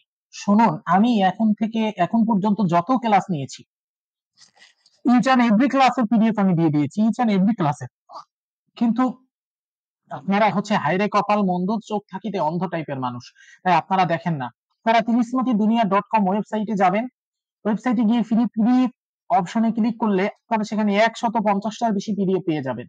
যত আমার মেগা ক্লাস হয়েছে সব মেগা ক্লাসের পিডিএফ সেখানে দেওয়া আছে এবং মেগা ক্লাসের রেকর্ড ভার্সনও দেওয়া আছে। এখন এই মেগা ক্লাসের রেকর্ড ভার্সন আমি দিব কিনা এর কোনো এনসিউরিটি নাই, কারণ আল্লাহ তাআলার পক্ষ থেকে যদি অনুমতি পাই যে দিতে, তাহলে দিব, অন্যথায় দিব না।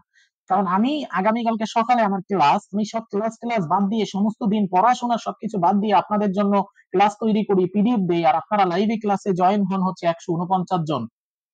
এটা হচ্ছে অত্যন্ত অত্যন্ত অত্যন্ত দুঃখের ব্যাপার। তো হাইরে কপাল মন্দ, চোখ থাকিতে অন্ধ টাইপের যারা আছে মানুষ, তারা কপাল পোড়া। এই যে 160 জন ছিল, 10 জন বের হয়ে গিয়েছে, এরা নিজেদের কপাল নিজেরা পড়েছে, আমার কি করার আছে এখানে বলুন? কিচ্ছু করার নেই। তো পিডিএফ আমি দিয়ে দিব যথাসময় ইনশাআল্লাহ তাআলা, দুশ্চিন্তা নিয়েন না। সকলে মনোযোগ দিয়ে এখন আমার লেকচারের দিকে তাকান, সকলে মনোযোগ দিয়ে লেকচারের দিকে তাকান, খুব মনোযোগ দিবেন, অত্যন্ত মনোযোগ দিবেন, অন্যথায় কিন্তু বুঝতে পারবেন না।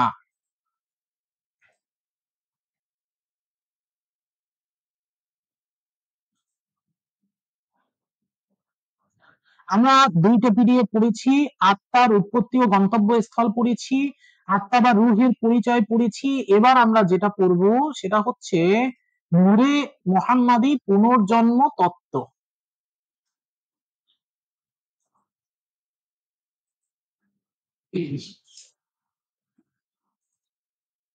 এইটা আপনারা সকলে মনোযোগ দিবেন, অন্যথায় কিন্তু আপনারা বুঝতে পারবেন না। আমি শেয়ার দিয়ে দিলাম, সকলে এখন দেখবেন ইনশাআল্লাহ তাআলা।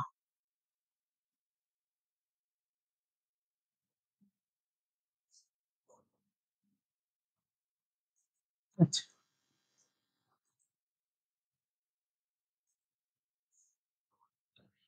প্রিয় ভাই বোন, আপনারা একটু কষ্ট করে দেখুন, একটা পিডিএফ আপনারা এখন দেখতে পাবেন। হাফিজ সাইফুল্লাহ মানসুর ওরফে হাফিজ গুরু আব্দুর রহমান এখানে ভেসে আসা মানুষ না, বা ভেসে আসেও নাই। তো যারা আমার ব্যাপারে না জেনে না শুনে আমাকে শয়তানের পূজারী, শয়তানের দল, সনাতন ধর্মের পূজারী, অমুক সমুক তুমুক বিভিন্ন কথা বলে গালিগালাজ করেন, তাদের বলবো আগে আমার ব্যাপারে জানেন শোনেন। সাইফুল্লাহ মানসুর ওরফে হাফিজ গুরু আব্দুর রহমান ভেসে আসে নাই। বুঝতে পারছেন? আমি যেই আলোচনাগুলো করতেছি, যেই বড় বড় আলেম ওলামা আমার বিরুদ্ধাচরণ করে আলোচনা করেছে, যেমন আল্লামা সাদিকুর রহমান আজহারি, আল্লামা সাদিকুর রহমান আজহারি, তার যারা গুরু আছে তাদেরও এই তৌফিক নেই আমার এই আলোচনা, আমার এই দলিলকে খণ্ডন করা। তারা বলতে পারবে না, খণ্ডন করতে পারবে না এই দলিলকে। শুধু একটা জিনিস বলতে পারবে যে এটা মাইনেন না, এ হিজবুত তাওহীদের মতো একটা ফিতনা হয়ে দাঁড়াবে, এই কথাই বলতে পারবে। কারণ তাদের অহংকার তাদেরকে এটা মান্য করতে বাধা দেয় যে ইসলাম প্রচার করা, সত্য প্রচার করা, দিন প্রচার করা প্রত্যেক রূহ বা অন্যতম কর্তব্য। ইন্নী জাইলুন ফিল আরদি খলিফা, আল্লাহ রাব্বুল আলামিনের পক্ষ থেকে খলিফা হয়ে আল্লামা সাদিকুর রহমান আজহারী একা আসে নাই, মিজানুর রহমান আজহারী একা আসে নাই। হুজুররা যারা মাদ্রাসা লাইনে পড়েছে তারা একা আসে নাই, মুমিন মুসলমান মানুষ, মানুষ সে হোক মুসলমান, সে হোক হিন্দু, সে হোক খ্রিস্টান, সে হোক রাস্তার পাগল, প্রত্যেকটা মানুষ এসেছে আল্লাহর পক্ষ থেকে। জাহিলুন ফিল আরদি খলিফা ইনিল হুকমু ইল্লা লিল্লাহ, সৃষ্টি যার হুকুম তার, তার হুকুম বাস্তবায়নের জন্য। সুতরাং আমরা অহংকারাচ্ছন্ন হয়ে কোন মানুষ সম্পর্কে না জেনে তাকে যার তার সাথে তুলনা করে হ্যাঁ প্রতিপন্ন করা থেকে বিরত থাকি। আল্লাহ রাব্বুল আলামিন আমাদেরকে হ্যাঁ প্রতিপন্ন করে এমন অবস্থায় ফেলে নিয়ে যাবেন যা আমরা কল্পনা করতে পারবো না। বয়স দেখি, চেহারা দেখি, লুক দেখে কাউকে জাজ করার আগে তার ব্যাপারে জেনে জাজ করা আমাদের জন্য অত্যন্ত গুরুত্বপূর্ণ একটি কর্তব্য। নূরে মোহাম্মদের পুনর্জন্ম ও পুনরুত্থান রহস্য, সকলে মনোযোগ দেবেন। যদি মনোযোগ না দেন আপনারা কিন্তু শিখতে পারবেন না, সকলে মনোযোগ দিবেন। সাইফুল্লাহ মানসুর, আধ্যাত্মিক সাধক আমিলে কামিল। এই যে দেখেন, এখন একটু মন দিয়ে শুনুন। পুনরুত্থান বা পুনর্জন্ম বলতে আসলে কি বোঝায়, তা কখন এবং কি থাকতে কিভাবে সংঘটিত হয়। পুনরুত্থান বলতে পুনরায় উত্থিত হওয়া বা ওঠাকে বোঝায়। প্রচলিত ধারণার মতে পুনরুত্থান বলতে মৃত্যুর পরে কিয়ামতের দিন পুনরায় জীবন লাভ করাকে বোঝায়। কিন্তু সুফি সাধকদের মতে মানুষ মারা যাবার পর একমাত্র কিয়ামতের সময়ই যে কেবল সে পুনরায় উত্থিত হবে, ব্যাপারটা আসলে সেরকম নয়। বিষয়টি কোরআন ও হাদিসের আলোকে ব্যাখ্যা করা হলো। আল্লাহ তাআলা বলেন, তোমরা কেমন করে কুফরি করো অথচ তোমরা ছিলে মৃত, আমি তোমাদের জীবিত করেছি, আবার মৃত্যু দিব, আবার জীবিত করব, অতঃপর তোমরা আমার দিকেই ফিরে যাবে। সূরা বাকারা 28। সবার ধারণা যে কেবলমাত্র দুনিয়া ধ্বংসের পরেই পুনরুত্থান ঘটবে। আগেই বলেছি এই পুনরুত্থান একটি চলমান প্রক্রিয়া। উপরের আয়াতটার দিকে খেয়াল করুন, প্রথমে বলা হয়েছে তোমরা ছিলে মৃত, আমি তোমাদের জীবিত করেছি, তোমরা মৃত ছিল। এই অংশ থেকে বোঝা যাচ্ছে যে যে জনগোষ্ঠীকে উল্লেখ করে আল্লাহ তাআলা এই কথা বলেছেন তারা একটি জীবনকাল অতিবাহিত করে মারা গিয়েছিল। এই আয়াত মানব সৃষ্টির পূর্বের কথা কিন্তু বলা হয়নি, কারণ সৃষ্টির পূর্বাবস্থাকে কখনো মৃত বলা যায় না।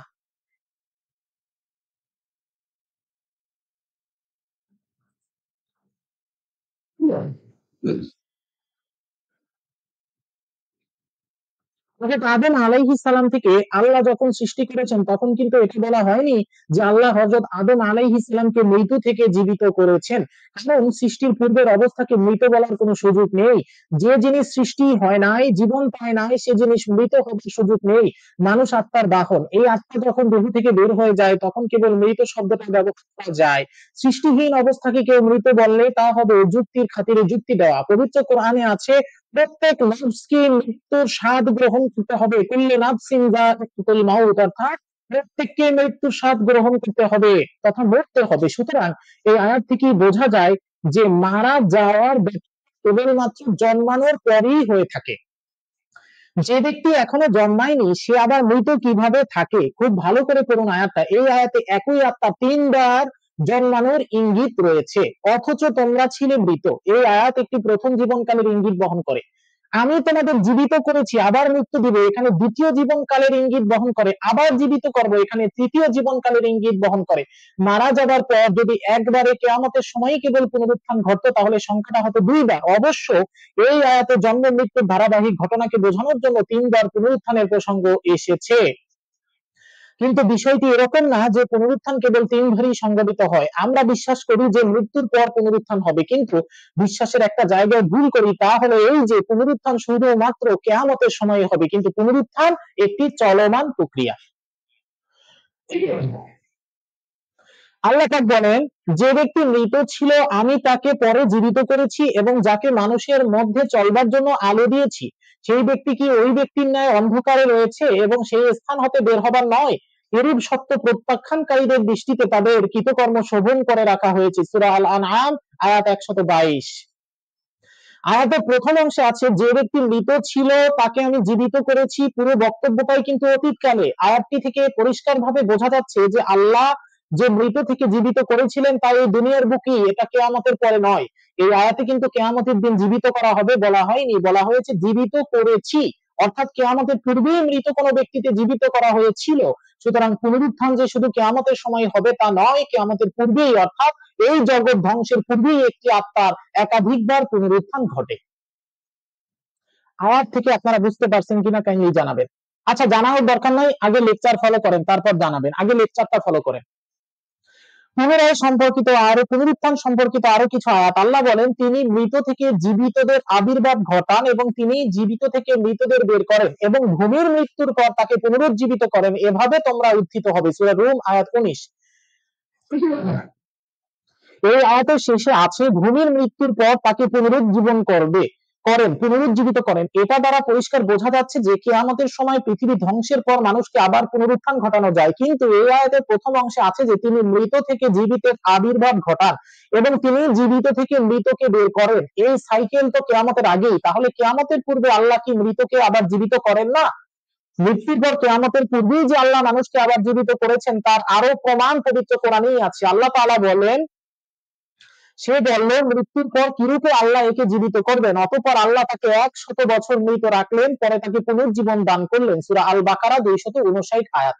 এই যে আল্লাহ বললেন যে 100 বছর মৃত রাখলেন, পরে তাকে পুনর্জীবিত করলেন, এটা কি কিয়ামতের পরের ঘটনা? পুরো বক্তব্যটাই তো অতীতকালে বলা হয়েছে সূরা আল বাকারা 259 নং আয়াতে। কিয়ামতের পূর্বেই যে মানুষের পুনরুত্থান সম্ভব সেই বিষয়ে আরো একটি আয়াত ইরশাদ হচ্ছে, হে রাসূল আপনি কি তাদেরকে দেখেননি যারা মৃত্যু ভয়ে স্বীয় আবাসভূমি পরিত্যাগ করেছিল? তারা ছিল হাজার হাজার, অতঃপর আল্লাহ তাদেরকে বলেছিলেন তোমাদের মৃত্যু হোক, অতঃপর আল্লাহ তাদের জীবিত করেছিলেন। নিশ্চয়ই আল্লাহ মানুষের প্রতি অনুগ্রহশীল, কিন্তু অধিকাংশ লোক কৃতজ্ঞতা প্রকাশ করে না। সূরা বাকারা 243 নং আয়াত। এই আয়াতের দিকে ভালো করে লক্ষ্য করুন। আল্লাহ বলেছেন অতঃপর আল্লাহ তাদেরকে বলেছিলেন তোমাদের মৃত্যু হোক, অতঃপর আল্লাহ তাদের জীবিত করেছিলেন। কিয়ামতের পর জীবিত করবেন বলা হয়নি। যা বলা হয়েছে তা কিন্তু অতীতকালের ঘটনা, দীর্ঘদিনের একটা ভাবনা যে কেন মায়ের পেটে। এই থেকে আপনাদের বিবেককে কাজে লাগান। এই যে এখন আমি আলোচনা শুরু করলাম, এই থেকে আপনারা আপনাদের বিবেকটাকে একটু কাজে লাগান যে গতানুগতিক ইসলামের যে শিক্ষা আপনারা জেনে এসেছেন সেই শিক্ষা দিয়ে কখনো এই যুক্তি খণ্ডন করা সম্ভব কিনা। দীর্ঘদিনের একটি ভাবনা, কেন মায়ের পেটে থেকে মানুষ বোবা হয়ে জন্ম নেয়, মায়ের পেটে থেকে অন্ধ হয়ে জন্ম নেয়, কেন মায়ের পেটে থেকে প্রতিবন্ধী বিকলাঙ্গ হয়ে জন্ম নেয়, কেন মায়ের পেটে থেকে বাচ্চাটা কালো হয়, মায়ের পেটে থেকে ফর্সা হয়। জন্ম থেকেই কেউ হিন্দুর কোলে জন্ম নেয়, কেউ মুসলমানের কোলে জন্ম নেয়, কেউ বুদ্ধের কোলে জন্ম নেয়, কেউ খ্রিস্টানের কোলে জন্ম নেয়, কেউ মুমিন ব্যক্তির কোলে জন্ম নেয়, কেউ কাফিরের কোলে জন্ম নেয়। এই জন্মের ব্যাপারে এই বাচ্চার তো কোনো অপরাধ নেই, তাহলে তাকে কাফিরের ঘরে কেন পাঠালো, আরেকজনকে কেন মুমিনের কোলে পাঠালো? এইসব বৈষম্যের কি কারণ?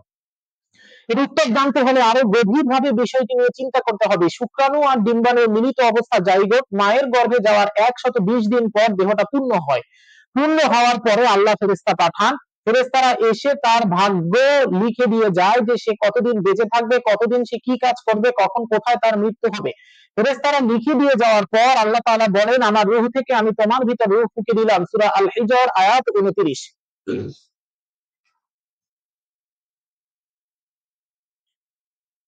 এরপর রূহটা ওই গর্ভে থাকা মানব শিশুর মাঝে ফুঁকে দেওয়া হয়। এই রূহ মানব দেহের ভিতরে ফুঁকে দেওয়ার আগেই কিন্তু ভাগ্য লিপিবদ্ধ হয়। এখন মায়ের পেটে থেকে বাচ্চাটা যখন 4 মাস পূর্ণ হলো তখনই তো তার ভাগ্যলিপি লেখা শেষ। কত বছর সে হায়াত পাবে, কখন তার মৃত্যু হবে, সে অন্ধ বধির বোবা বা বিকলাঙ্গ হবে নাকি সুস্থ দেহ নিয়ে জন্ম নিবে, কাফিরের ঘরে জন্মাবে নাকি মুমিনের ব্যক্তির ঘরে জন্মাবে, সর্ব বিষয়ে তার দিয়ে লেখা শেষ। আবার এটাও মনে রাখতে হবে যে একজনের পাপের জন্য অন্যজন দায়ী নয়, অর্থাৎ পিতা যদি পাপ করে ছেলে দায়ী হবে না, ছেলে পাপ করলে পিতা দায়ী হবে না, মা পাপ করলে মেয়ে দায়ী হবে না। তাহলে বাচ্চাটা কবে কখন পাপ করলো আর কবে কখন পুণ্য করলো যে যার বদৌলতে একজন অন্ধ বোবা বিকলাঙ্গ হয়ে জন্ম নিল, আর একজন সুন্দর দেহ কাঠামো নিয়ে জন্ম নিল, একজন সোনার চামচ মুখে নিয়ে জন্ম নিল, আর একজন পথের ভিখারির ঘরে জন্ম নিল। আপনাদের কাছে আমার প্রশ্ন, এর উত্তর কি আপনাদের কাছে আছে? আল্লাহ ইরশাদ করেন আমি আমার রূহ থেকে আদমের ভিতর রূহ ফুঁকে দিলাম। সূরা আল হিজর আয়াত 29। মানুষের ভিতর রূহ ফুঁকে দেওয়া মূলত আল্লাহর নূর অংশ।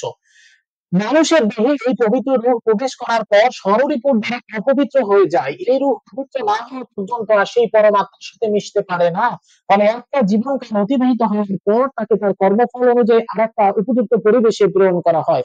আসলে যে ব্যক্তিটি সোনার চামচ নিয়ে জন্মায় বুঝতে হবে যে সে তার পূর্বের জন্মে কোনো ভালো কাজ করে প্রতিদান হিসেবে আল্লাহর পক্ষ থেকে এই অনুগ্রহ পেয়েছে। আর যে পথে ভিখারির ঘরে জন্মায় বুঝতে হবে যে এটা তার পূর্বের জন্মের কোনো পাপের শাস্তি। তা না হলে এই প্রশ্ন ওঠাই স্বাভাবিক যে আল্লাহ কি এই ভিখারির প্রতি অবিচার করলেন? কারণ আপনি আমি জানলাম জন্মালাম সচ্ছল পরিবারে, সে জন্মালো ভিখারি হিসেবে। আসলে সে তার শাস্তিকাল পার করার জন্য ভিখারির ঘরে জন্মেছে।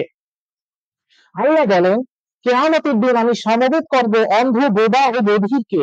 এদের মুখে ভর দিয়ে চলা অবস্থায় তাদের আবাসস্থল হবে জাহান্নাম। যখনই উহা স্তমিত হবে, তখন তাদের জন্য অগ্নিবৃদ্ধি করে দেওয়া হবে। আমি এখানে রেখে যাও, খাবো তো, বৃদ্ধি করে দেওয়া হবে। একটা উদাহরণ দিই, ধরা যাক একটা মানুষ আদম আলাইহিসসালামের যুগে মারা গেল। জীবিত থাকাকালীন তার কর্ম খুব একটা ভালো ছিল না, ফলে কবরে যাওয়ার পর তার কবরের আযাব শুরু হলো। ধর্মের বিধান অনুসারে এই আযাব কিন্তু কিয়ামত পর্যন্ত চলার কথা, কিন্তু তারপর কিয়ামতের পর রোজ হাসরের ময়দানে আল্লাহ তার বিচার কার্যের সমাধা করে রায় দিলেন যে এই ব্যক্তি জাহান্নামে যাবে। তখন সে জাহান্নামে গেল। আবার আরেকজন ব্যক্তি কিয়ামতের কয়েকদিন পূর্বে মারা গেল। তার ক্ষেত্রে দেখা গেল সে জীবিত থাকাকালীন তার খুব কর্ম একটা ভালো ছিল না, ফলে কবরে যাওয়ার পর তার কবরের আযাব শুরু হলো। মাত্র কয়েকদিন কবরের আযাব ভোগ করে কিয়ামতের পর হাসরের ময়দানে আল্লাহর বিচার শেষে সে জাহান্নামে গেল। তাহলে দেখা গেল যে এই দুইজনই আলটিমেটলি দোজখে গেল, কিন্তু যে ব্যক্তি আদম আলাইহিস সালামের সময় ছিল সে মাঝখান দিয়ে কয়েক হাজার বছর কবরের আযাব ভোগ বেশি করলো।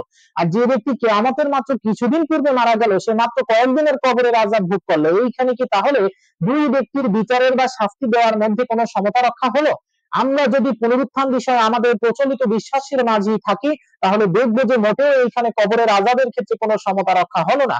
কারণ এই রকম পাপ কর্ম করে একজন কয়েক হাজার বছর কবরের আযাব ভোগ করলো, আর একজন মাত্র কয়েকদিনের কবরের আযাব ভোগ করলো। তাহলে কি বলবো, আল্লাহ এই দুই ব্যক্তির বিচারে সমান শাস্তি দিবেন না? কিন্তু আমরা জানি মহান আল্লাহ পাক বলেন বিচার কার্যে এতটুকু কম বেশি তিনি করেন না, তিনি তো সকল দোষ ত্রুটির ঊর্ধ্বে। তাহলে কিয়ামত কি, এটাও বোঝা দরকার। আরবি কিয়াম শব্দ থেকে কিয়ামত শব্দের উৎপত্তি, অর্থ দাঁড়ানো বা থেমে যাওয়া। প্রচলিত অর্থে ভবিষ্যতের কোনো এক সময় অনুষ্ঠিতব্য মহাপ্রলয়কে কিয়ামত বলা হয়। পবিত্র কোরআন ও হাদিসে কিয়ামত সম্পর্কে যেসব শাশ্বত বাণী এসেছে তাতে দেখা যায় কিয়ামত দুই প্রকার, মহাপ্রলয়, দেহের প্রলয়। একটা মানুষ যখন মারা যায় তখন তার দেহের সমস্ত অঙ্গ প্রত্যঙ্গের সমস্ত কার্যক্রম বন্ধ হয়ে যায়, এটিও ওই মানুষটার জন্য এক ধরনের কিয়ামত। এই বিষয়ে হাদিস শরীফ থেকে আমরা সুস্পষ্ট ধারণা পেতে পারি। হযরত আনাস রাদিয়াল্লাহু তাআলা আনহু বলেন, এক ব্যক্তি হযরত রাসূল সাল্লাল্লাহু আলাইহি ওয়াসাল্লামকে জিজ্ঞেস করলো কিয়ামত কবে হবে। এই সময় তার নিকট মুহাম্মদ নামক ফিলিস্তিনি বালক ছিল। তখন রাসূল সাল্লাল্লাহু আলাইহি ওয়াসাল্লাম বললেন, এই বালকটি বেঁচে থাকলে তার বৃদ্ধাবস্থায় আসার পূর্বেই তোমাদের কিয়ামত সংঘটিত হয়ে যাবে। মুসলিম শরীফ ২য় খণ্ড। তাহলে বোঝা যায় যে পৃথিবী ধ্বংস হওয়ার যেমন কিয়ামত, তেমনি একটি মানুষের মৃত্যু তার জন্য এক অর্থে কিয়ামত। আসলে অনেক কিছুই একটার সাথে আর একটা সম্পর্কিত। পবিত্র কালামে পাকে আল্লাহ ফরমান, অতঃপর যারা হতভাগ্য তারা থাকবে অগ্নিতে এবং সেখানে তাদের চিৎকার ও আর্তনাদ চলতে থাকবে অনন্তকাল। সেটাই প্রায় স্থায়ী হবে ততদিন পর্যন্ত যতদিন আকাশমণ্ডলী ও পৃথিবী বিদ্যমান থাকবে। যদি না তোমার প্রতিপালক যা ইচ্ছা তাই করেন। সূরা হুদ ১০৬ থেকে ১০৭। এবার একটু আপনাদের মগজ খাটান আমি যেটা বলি সেটার দিকে। এই আয়াতটির দিকে খেয়াল করুন, এইখানে দোজখের যে বর্ণনা দেওয়া হয়েছে তা কি মহাপ্রলয়ের পরে? মাথায় ভাবে ট্রাই করেন। আল্লাহ বলেছেন সেটার স্থায়ী হবে ততদিন পর্যন্ত যতদিন ও পৃথিবী বিদ্যমান থাকবে। মহাপ্রলয়ের পরে হলে আকাশমণ্ডলী আর পৃথিবী কিভাবে বিদ্যমান থাকে আপনাদের মগজে যদি ঢুকে, তাহলে একটু কাইন্ডলি আপনারা মেসেজ দিয়ে জানান। আল্লাহ পাক বলতেছেন, অথবা যারা হতভাগ্য তারা থাকবে অগ্নিতে এবং সেখানে তাদের চিৎকার ও আর্তনাদ চলতে থাকবে অনন্তকাল। সেখানে তারা স্থায়ী হবে ততদিন পর্যন্ত যতদিন আকাশমণ্ডলী ও পৃথিবী বিদ্যমান থাকবে, যদি না তোমার প্রতিপালক যা ইচ্ছা তাই করেন। সূরা হুদ আয়াত ১০৬ থেকে ১০৭। স্পষ্ট বলা, কতদিন পর্যন্ত থাকবে? যতদিন আকাশমণ্ডলী ও পৃথিবী বিদ্যমান থাকবে। তাহলে কিয়ামতের দিন, মহাপ্রলয়ের দিন আকাশমণ্ডলী আর পৃথিবী কিভাবে বিদ্যমান থাকে? তাদের বিবেককে একটু আপনারা প্রশ্ন করেন। রাসূল সাল্লাল্লাহু আলাইহি ওয়াসাল্লাম ফরমান, শরীয়ত আমার কথা, তরিকত আমার কাজ, হাকিকত আমার অবস্থা, মারিফাত আমার নিগুড় রহস্য। আসলে কোরআনকে বুঝতে হলে ইলমে শরীয়ত, ইলমে তরিকত, ইলমে হাকিকত ও ইলমে মারিফাত, এই চারটি বিদ্যায় বিদ্বান হতে হবে। কেবলমাত্র শরীয়তের জ্ঞান দিয়ে কোরআনের ব্যাখ্যা করতে গেলে তা কখনোই পরিপূর্ণভাবে করা সম্ভব নয়। আল্লাহ পাক ইরশাদ করেন, তিনি আপনার প্রতি কিতাব নাজিল করেছেন, তাতে কিছু আয়াত রয়েছে সুস্পষ্ট সেগুলোই কিতাবের আসল অংশ, আর অন্যগুলো রূপক। সুতরাং যাদের হৃদয়ে কুটিলতা রয়েছে তারা অনুসরণ করে ফিতনা, বিস্তৃত এবং অপব্যাখ্যার উদ্দেশ্যে তন্মধ্যেকার রূপক গুলোর, আর সেগুলোর ব্যাখ্যা আল্লাহ ব্যতীত কেউ জানে না। যারা যারা জ্ঞানী সুগভীর তারা বলেন আমরা এর প্রতি ঈমান এনেছি। সূরা আল ইমরান। আসলে আল্লাহর বাণীর প্রকৃত অর্থ বুঝতে হলে আল্লাহর সাথে যোগাযোগ থাকতে হবে। যারা ইলমে শরীয়তের পাশাপাশি ইলমে তরিকত, ইলমে মারিফাতের জ্ঞানে পারদর্শী, তারাই প্রকৃতপক্ষে বলতে পারবে যে আল্লাহ তার বাণী মুবারকের মাধ্যমে আসলে কোন বিষয়টি বোঝাতে চেয়েছেন। উদাহরণস্বরূপ বলা যায়, বাংলা ভাষায় একটি শব্দ আছে ভালোবাসা। এই ভালোবাসা শব্দটি এক এক জায়গায় এক এক অর্থে ব্যবহৃত হয়। যেমন আমি যদি বলি আমি আমার মাকে ভালোবাসি, আমি আমার বোনকে ভালোবাসি, আমি আমার স্ত্রীকে ভালোবাসি, এখানে ভালোবাসা শব্দটি বানানোর কোনো পার্থক্য নেই, কিন্তু স্থান ভেদে এই তিন জায়গায় ভালোবাসার অর্থ ভিন্ন রকম, তিন রকম। যে পুনর্জন্ম নেয় সে কিন্তু তার পূর্ব পরিচয় আর এই জগতে ফিরে আসে না। কথা বোঝার ট্রাই করেন, যে পুনর্জন্ম নেয় সে কিন্তু তার পূর্ব পরিচয় আর এই জগতে ফিরে আসে না। তাহলে পুনর্জন্ম কে নেয়, কিভাবে নেয়, এগুলো আমি সামনে বলবো। যেমন ইমাম মেহাদী আলাইহিস সালামের সময়কালে ঈসা আলাইহিস সালামের আগমন হবে, তখন তিনি রাসূল সাল্লাল্লাহু আলাইহি ওয়াসাল্লামের উম্মত হিসেবেই জগতে আসবেন। তিনি কিন্তু খ্রিস্টান সম্প্রদায়ের ত্রাণকর্তা হিসেবে জগতে আবির্ভূত হবেন না। সঙ্গত কারণে তার নাম তখন হযরত ঈসা আলাইহিস সালামও থাকবেন। একইভাবে যে পুনর্জন্ম নেয় সে তার পূর্বের কিছুই জানে না, কারণ স্মৃতি বা মেমোরি থাকে মস্তিষ্কে। এবার সে যখন নতুন করে জন্ম নিল, এই দেহের মস্তিষ্কটাও নতুন, এই নতুন মস্তিষ্কে তো আর সেই স্মৃতি জমা নাই, তাই সে জানতেও পারে না যে সে কেন কি কারণে এই পরিবেশে আবার জন্মালো। কিন্তু কেউ যখন সাধনার মাধ্যমে অন্তর্দৃষ্টিকে জাগ্রত করতে সক্ষম হয়, অর্থাৎ ইলমে তাসাউফ বা ইলমে মারিফাতের জ্ঞান লাভ করতে সক্ষম হয়, তখন তার পক্ষে জানা সম্ভব হয় যে সে আরো কতবার কি অবস্থায় এই দুনিয়াতে জন্ম নিয়েছে। পুনর্জন্ম বাস্তবিক অর্থে আত্মার বিভিন্ন অংশের হয়ে থাকে। এইবার এই থেকে একটু ঠান্ডা মাথায় বোঝার ট্রাই করেন আর দেখার ট্রাই করেন, ঠিক আছে? পুনর্জন্ম হয়ে থাকে, কার হয়ে থাকে, এটা এই থেকে আপনারা বুঝবেন। আমরা উপর থেকে জানলাম যে কিয়ামত বলতে বাস্তবিক অর্থে শুধুমাত্র মহাপ্রলয়কে বোঝায় না, দেহের প্রলয়কে বোঝায়। আর আমরা এখানে জানলাম যে পুনর্জন্ম হয়। তো পুনর্জন্ম কার হয় এবার আমরা দেখবো। আমরা প্রথমে আলোচনা করেছি আত্মার পাঁচটা অংশ রয়েছে, রুহুল্লাহ, রুহুল কুদ্দুস, রুহে সুলতানি, রুহে জিসমানি, রুহুল আমিন। আমি বলেছি রুহুল্লাহ মানে সেই অংশ যে অংশ মানুষের ভিতরে প্রবিষ্ট হওয়ার কারণে মানুষ জীবিত হয়, এটা বলেছি। কিন্তু রুহে জিসমানি, রুহে সুলতানি, রুহুল আমিন, রুহুল কুদ্দুস, এর ভিতর বলছি রুহে জিসমানি হচ্ছে দেহ বা নফস। তাহলে আমরা জানলাম যে পুনর্জন্ম বাস্তবিক অর্থে আত্মার বিভিন্ন অংশের হয়ে থাকে। আত্মার পাঁচটি বিভাজন ও নফসের বিভাজন: জান্নাত, জাহান্নাম, হাসর, মহাপ্রলয়, কিয়ামত, কবরের আযাব হয় নফস বা রুহে জিসমানির, রুহুল্লাহ অংশের নয়। আমি আপনাদের বলেছিলাম যে আপনার যদি আপনার খাবারের দরকার নাই, আপনার রুহির তো খাবারের দরকার নাই, কারণ রুহ তো হচ্ছে নিজেই অনন্য। রুহ না পুরুষ, না না নপুংসক। রুহের কোনো খাবারের দরকার পড়ে না, কোনো সিক্সের দরকার পড়ে না, কোনো দৈনন্দিন চাহিদার দরকার পড়ে না। আমাদের শরীরের মধ্যে যা কিছু আছে কোনো কিছু দরকার পড়ে না রুহে। রুহ অনন্ত, যা কখনো জন্মায় নাই, যা কখনো মৃত্যুবরণ করে না, যার কোনো বিনাশ নেই, সেটা হচ্ছে রুহ, কারণ সেটা আল্লাহ নিজের মধ্যে থেকে আমাদের ভিতর ফুঁকে দিয়েছেন। তাহলে আমরা দেখলাম পুনর্জন্ম বাস্তবিক অর্থে আত্মার রুহুল্লাহ অংশের হয়ে থাকে। তার পাঁচটি বিভাজন ও নফসের বিভাজন: জান্নাত, জাহান্নাম, হাসর, মহাপ্রলয়, কিয়ামত, কবরের আযাব সব হয় নফস বা রুহে জিসমানির, রুহুল্লাহ অংশের না। কারণ আমরা আগেই বলেছি যে কিয়ামতের দিন আমাদের যে আযাব হবে, সেই আযাব পাবে আমাদের দেহ বা নফস বা রুহি জিসমানি, আমাদের রুহ পাবে না। কারণ আমাদের রুহ তো দরকারই নেই এগুলা। আমাদের রুহের দরকার হচ্ছে যে আল্লাহর গুণ থেকে রুহ এসেছে, সেই আল্লাহর গুণগুলো জাগ্রত করে পুনরায় আল্লাহর দিকে ফিরে যাওয়া। এ কারণে পবিত্র কোরআনুল কারীমে যত জায়গায় মৃত্যু পরবর্তী আয়াত এসেছে, সব জায়গায় এসেছে লাস্টে সুম্মা ইলা রাব্বিকুম তুরজাউন, অতঃপর তুমি তোমার রবের দিকে ফিরে যাবে। কোথাও তো বলা হয় নাই যে তোমার মৃত্যুর পর তুমি জান্নাতে যাবা, জাহান্নামে যাবা, সুম্মা ইলা বারযাখিন অথবা সুম্মা ইলা জান্নাত, সুম্মা ইলা জাহান্নাম, এ কোথাও বলা হয় নাই। তাহলে রূহ কখনো জান্নাত জাহান্নামে যায়ই না, রূহের কখনো বিচার হয়ই না। তাহলে বিচার কার হয়? বিচার হয় নফসের বা রূহের জিসমানের। আত্মার যে পাঁচটা অংশ, সেই আত্মার পাঁচটা অংশ বা প্রধানত মানুষের দেহের যে দুইটা অংশ, একটা রূহ আর একটা হচ্ছে নফস বা দেহ।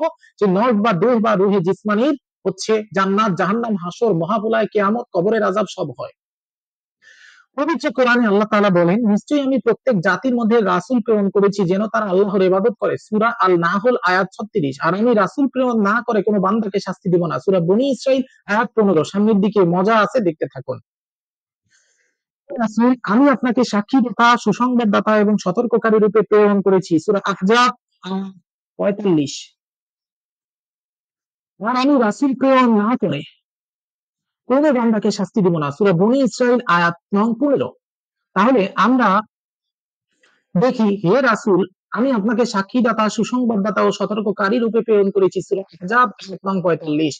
রাসূল সাল্লাল্লাহু আলাইহি ওয়াসাল্লাম ইরশাদ করেন, কি ইরশাদ করেন? চোখ দুটো ডাঙর করে দেখেন, কি ইরশাদ করেন আল্লাহর রাসূল। যদি আমার এই লেকচারের কোনো অংশ আপনাদের ভুল মনে হয়, আপনারা গুগলে সার্চ দিয়ে দেখেন, আপনারা আপনাদের কোরআন, আপনাদের হাদিস খুলে দেখেন, রেফারেন্স গুলো সাইফুল্লাহ মাসুদ নিজে বানিয়েছে বা তার বাপদাদা বানিয়েছে নাকি সত্যিই আছে। রাসূল সাল্লাল্লাহু আলাইহি ওয়াসাল্লাম বলতেছেন, আমি আদম সন্তানের প্রত্যেক যুগের উত্তম শ্রেণীতে যুগের পর যুগ প্রেরিত হয়েছি, শেষে এই যুগে জন্মগ্রহণ করি যে যুগে আমি বর্তমান আছি। কথা ভূমিতে ঢুকান, মগজে ঢুকান।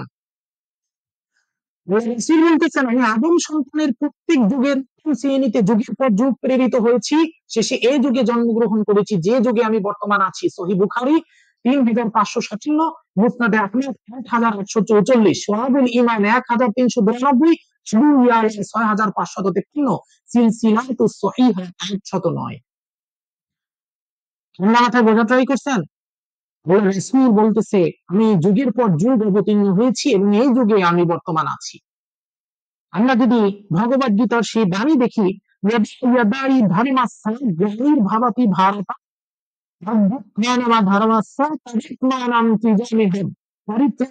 সাধনা বিনাশায় আবিষ্টিতা ধর্ম সংস্থা পুনর্থায় সিন্নবাণী যুগে যুগে। যখন ধর্মের গ্লানি হয়, অধর্ম বৃদ্ধি পায়, যখন অধর্মের সবকিছু সুসজ্জিত হয়, তখন সৎপুরুষের উদ্ধার হেতু, ধর্মের পুনঃস্থাপনা হেতু আমি যুগে যুগে জন্মগ্রহণ করি। তাহলে ভগবদ গীতার সেই বাণী আর রাসূলুল্লাহ সাল্লাল্লাহু আলাইহি ওয়াসাল্লামের এই হাদিস, এই দুই হাদিসের ভিতর বা এই দুই বাণীর ভিতর, যদিও গীতা শব্দের অর্থ বাণী আর হাদিস শব্দের অর্থ বাণী, গীতার আরবি যদি আমরা করি তাহলে হাদিসই হয়। তো রাসূল সাল্লাল্লাহু আলাইহি ওয়াসাল্লামের এই হাদিস আর ভগবদ গীতার সেই বাণী, দুটার ভিতর কি আপনারা কোনো পার্থক্য দেখতে পাচ্ছেন কিনা বলেন? এবং এটা আল্লাহর রাসূলের সেই নূরের, সেই রূহের বারবার পৃথিবীতে পুনর্জন্ম নেওয়ার জন্য সবথেকে বড় স্পষ্ট দলিল কিনা, যে দলিল খণ্ডন করা বিশ্বের কোন আলেমের পক্ষে সম্ভব নয়। আপনাদের পক্ষে সম্ভব কিনা জিজ্ঞাসা করেন নিজেদেরকে।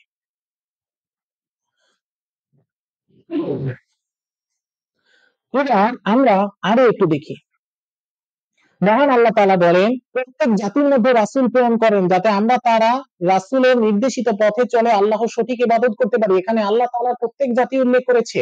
এখন আমরা কি জাতি নই? তাহলে আমরা এখন কার নির্দেশ মতো চলতেছি? আমাদের রাসূল কোথায়? এখানে কিন্তু বর্তমানের কথা বলা হয়েছে, অতীতের কথা নয়। আবার মহান আল্লাহ তাআলা অন্যত্র বলেছেন, আমি রাসূল প্রেরণ না করে কোনো বান্দাকে শাস্তি দেই না। তাহলে আল্লাহ যে এখন কিছুদিন পূর্বে করোনা ভাইরাস দিল, এটা কি শাস্তি নয়? নাকি এটাকে স্বাভাবিক বলবেন? প্রতিটি মানুষই কিন্তু মহান আল্লাহ তাআলার কিছু না কিছু শাস্তি ভোগ করে। মহান আল্লাহ তাআলা পবিত্র কোরআনে বলেন, আমি রাসূল প্রেরণ না করে কাউকে শাস্তি দেই না। এটা কিন্তু সব সময়ের জন্য বর্তমান, কখনো অতীত নয়। এটাকে ইংরেজিতে বলা হয় প্রেজেন্ট কন্টিনিউয়াস টেন্স, অর্থাৎ সব সময় চলমান প্রক্রিয়া। প্রতিটি জাতি যখন মহান আল্লাহর শাস্তির সম্মুখীন হয়েছেন, তখন ওই জাতির সামনে তাদের রাসূল ছিলেন। যেমন নূহ নবীর আমলে মহাপ্লাবন হয়েছিল, আবার লূত নবীর আমলে সমস্ত দেশ সাগরে পরিণত হয়েছিল, তা আজও লূত সাগর নামে পরিচিত। রাসূল ওফাত হওয়ার পর জাতি শাস্তির সম্মুখীন হয়েছেন, এমন প্রমাণ পবিত্র কোরআনের কোথাও দেখাতে পারবেন না। তাহলে আমরা কেন বর্তমানে সশরীরে রাসূল ছাড়া শাস্তির সম্মুখীন হব? তাহলে কি আল্লাহর ঘোষণা মিথ্যা হয়ে যাবে? নাউজুবিল্লাহ, তা কখনো হতে পারে না। শুধুমাত্র আমাদের বোঝার ভুল। এখন কিন্তু অবশ্যই নবুয়ত শেষ হয়ে গিয়েছে, কিন্তু আমি অস্বীকার করছি না, কারণ নবী আর রাসূল এক নয়। পবিত্র কোরআনের একটি আয়াতও আপনি খুঁজে পাবেন না যেখানে রাসূল আসা বন্ধ হয়ে গেছে। আচ্ছা বলুন তো, সাক্ষী কি কখনো না দেখে দেওয়া যায়? সাক্ষী দিতে হলে আপনাকে সশরীরে উপস্থিত থেকে দেখে সাক্ষী দিতে হয়, নচেত সেই সাক্ষী গ্রহণযোগ্য হয় না। আবার কাউকে সুসংবাদ ও সতর্ক করতে হলেও সশরীরে গিয়ে সুসংবাদ এবং সতর্ক করতে হয়। গায়েবী ভাবে কখনো সুসংবাদ ও সতর্ক করা যায় না। যদি তাই হতো তাহলে মহান আল্লাহ নবী রাসূল পাঠানোর কোনো দরকারই হতো না। সরাসরি আল্লাহ গায়বীভাবে সুসংবাদ ও সতর্ক করে দিত। এই আয়াতটি দ্বারা আল্লাহ তাআলা সৃষ্টির শুরু থেকে সৃষ্টির শেষ পর্যন্ত বুঝিয়েছে এটা প্রেজেন্ট কন্টিনিউয়াস টেন্সের মতো ধারাবাহিকভাবে অব্যাহত রয়েছে এবং থাকবে। এবং রাসূল করিম সাল্লাল্লাহু আলাইহি ওয়াসাল্লাম যত হাদিস এবং যত আয়াত আছে প্রত্যেক জায়গায় বলেছেন আনা খাতামুন নাবিয়্যিন লা নাবিয়্যা বাদি, আমি শেষ নবী, আমার পরে আর কোনো নবী আসবে না, নবুয়তের দরজা বন্ধ। আল্লাহ তাআলা বলেছেন মা কানা মুহাম্মাদুন আবা আহাদিন মিন রিজালিকুম ওয়ালাকিন রাসূলুল্লাহি ওয়া খাতামান নাবিয়্যিন, অর্থাৎ তোমাদের ভিতর মুহাম্মদ কোন পুরুষের পিতা নন, সে সর্বশেষ নবী এবং রাসূল, ওয়ালাকিন রাসূলুল্লাহ, এবং তিনি আমার রাসূল, খাতামান নাবিয়্যিন এবং সর্বশেষ নবী। কেন আল্লাহ এখানে বললেন না ওয়ালাকিন রাসূলুল্লাহ ওয়া খাতামান নাবিয়্যিন ওয়া রাসূলি, এটা কেন বললেন? কখনো নিজের বিবেককে প্রশ্ন করেছেন? সম্পূর্ণ কোরআন হাদিসের কোথাও এরকম একটা হাদিস নাই, একটা আয়াত নাই, একটা কোরআনের বাণী নাই যেখানে রাসূল বলেছেন যে খাতামান নাবিয়্যিন ওয়া রাসূলি, অর্থাৎ আমি সর্বশেষ নবী এবং আমি সর্বশেষ রাসূল, কোথাও নাই। সব জায়গায় বলা খাতামান নাবিয়্যিন, অর্থাৎ আমি শেষ নবী, রাসূল কথাটা বলে নাই। আল্লাহ বলতেছেন মা কানা মুহাম্মাদুন আবা আহাদিন মিন রিজালিকুম, মুহাম্মদ তোমাদের ভিতর কোন পুরুষের পিতা না, ওয়ালাকিন রাসূলুল্লাহ, কিন্তু আল্লাহ সে রাসূল, ওয়া খাতামান নাবিয়্যিন এবং সর্বশেষ নবী। কিন্তু কেন আল্লাহ বললেন না ওয়ালাকিন রাসূলুল্লাহ ওয়া খাতামান নাবিয়্যিন ওয়া রাসূলি, কেন বললেন? অর্থাৎ সে সর্বশেষ নবী এবং রাসূল কেন বললেন না? এর কারণ হচ্ছে রাসূল শব্দের অর্থ বার্তাবাহক। নবুয়ত এবং রিসালাত এক জিনিস না। আল্লাহ কিয়ামত পর্যন্ত তার বার্তাবাহক যুগে যুগে পাঠাতে থাকবেন। নবী নবুয়তের দরজা শেষ হয়ে গিয়েছে, কিন্তু রিসালাতের দরজা আল্লাহ শেষ করেন নাই। রাসূল সাল্লাল্লাহু আলাইহি ওয়াসাল্লাম উপরোক্ত তিনটি কোরআনের আয়াতে সুন্দর ব্যাখ্যা দিয়েছেন। সে বলেছে আমি প্রত্যেক যুগের উত্তম শ্রেণীতে যুগের পর যুগ অবতীর্ণ হয়েছি এবং বর্তমানে আছি। মহান আল্লাহ তাআলা নূর দ্বারা প্রথম নূরে মুহাম্মাদী সৃষ্টি করলেন, সেই নূরে মুহাম্মাদী ধারণ করে বাবা আদম আলাইহিস সালাম নবী হয়েছেন, বা সেই নূরে মুহাম্মাদী ধারণ করে মুসা আলাইহিস সালাম, ঈসা আলাইহিস সালাম, নূহ আলাইহিস সালাম, ইব্রাহিম আলাইহিস সালাম নবী হয়েছেন। কেউ নবী মুহাম্মাদী ধারণ ব্যতীত নবী হতে পারেননি। অবশেষে রাসূল পাক সাল্লাল্লাহু আলাইহি ওয়াসাল্লাম স্বমহিমায় সরাসরি আপন নামে মক্কার বুকে অবতীর্ণ হলেন। এবং এই নূরে মুহাম্মাদী ধারণ করে বড় পীর আব্দুল কাদের জিলানী রাহমাতুল্লাহ আলাইহি, খাজা মঈনুদ্দিন চিশতি রাহমাতুল্লাহ আলাইহি, মুজাদ্দিদ আহমদ সানি রাহমাতুল্লাহ আলাইহি, বাহাউদ্দিন নকশবন্দি ইত্যাদি, অর্থাৎ প্রত্যেক ওলি মহান প্রভুর মহামানবে পরিণত হয়েছেন। নূরে মুহাম্মাদী ধারক ও বাহক মহান আল্লাহর মনোনীত রাসূল। রাসূল আল্লাহর কাছ থেকে সুসংবাদদাতা, ওলি আল্লাহর মহান প্রভু সুসংবাদ জগৎবাসীর নিকট পৌঁছে দেয়। কেউ মানে আর কেউ মানে না, কোন খালি কোন মহামানবকে জগৎবাসী একদিকে স্বীকার করে নেয়নি, অধিকাংশ লোকই তার বিরোধিতা করেছে এবং এখনো সেই ধারা অব্যাহত রয়েছে। নূরে মুহাম্মাদী ধারণ ব্যতীত কেউ কখনো নবী, রাসূল, ওলি আল্লাহ হতে পারেনি এবং হওয়া সম্ভব নয়। এই নূরে মুহাম্মাদীর ধারক বাহকরাই আল্লাহর পক্ষ হতে মানুষকে হেদায়েত করে যায়। এজন্যই রাসূল পাক সাল্লাল্লাহু আলাইহি ওয়াসাল্লামকে হায়াতুন নবী অর্থাৎ জিন্দা নবী বলা হয়। জিন্দা নবী হওয়ার প্রথম শর্ত হচ্ছে দেহের প্রয়োজন। দেহ ব্যতীত জিন্দা হয় কিভাবে? এই নূরে মুহাম্মাদী সৃষ্টি শুরু থেকে কিয়ামত পর্যন্ত বজায় থাকবে। এই নূরে মুহাম্মাদী যেদিন থাকবে না সেদিনই ধ্বংসপ্রাপ্ত নয় বিলীন অর্থাৎ মহা কিয়ামত ঘটবে। উদাহরণস্বরূপ বলা যায় একটি বায়োলিংকের সিম কার্ড যখন নোকিয়া মোবাইলে স্থানান্তর করা হয় তখন তার নাম হয় নোকিয়া মোবাইল। যখন স্যামসাং, সিম্ফনি, আইফোন, শাওমি মোবাইলে স্থানান্তর করা হয় তখন সেই মোবাইলের নাম ধারণ করে থাকে। মূলত বস্তু কিন্তু সেই একটি বাংলালিংক সিম কার্ড, শুধুমাত্র বডি পরিবর্তন হওয়ার কারণে এক এক সময় এক এক নাম ধারণ করে থাকে। প্রিয় ভাই বোন, আমাদের এই যে আলোচনার পিরিয়ড এটাই সমাপ্ত হলো। এর মানে এটা না যে আমাদের ক্লাস সমাপ্ত, ক্লাস কিন্তু এখনো মাশাআল্লাহ অনেক অনেক অনেক আলোচনা বাকি। মেইন ক্লাসের টপিকে এখন পর্যন্ত আমরা ঢুকি নাই। আমি একটু দেখি আপনাদের কি কি আপনারা লিখেছেন, একটু আমি দেখি, ঠিক আছে? কথা কি কেটে কেটে আসতেছে নাকি? না ভাই, আমার কথা তো কেটে কেটে আসতেছে না, কথা ঠিকই আছে।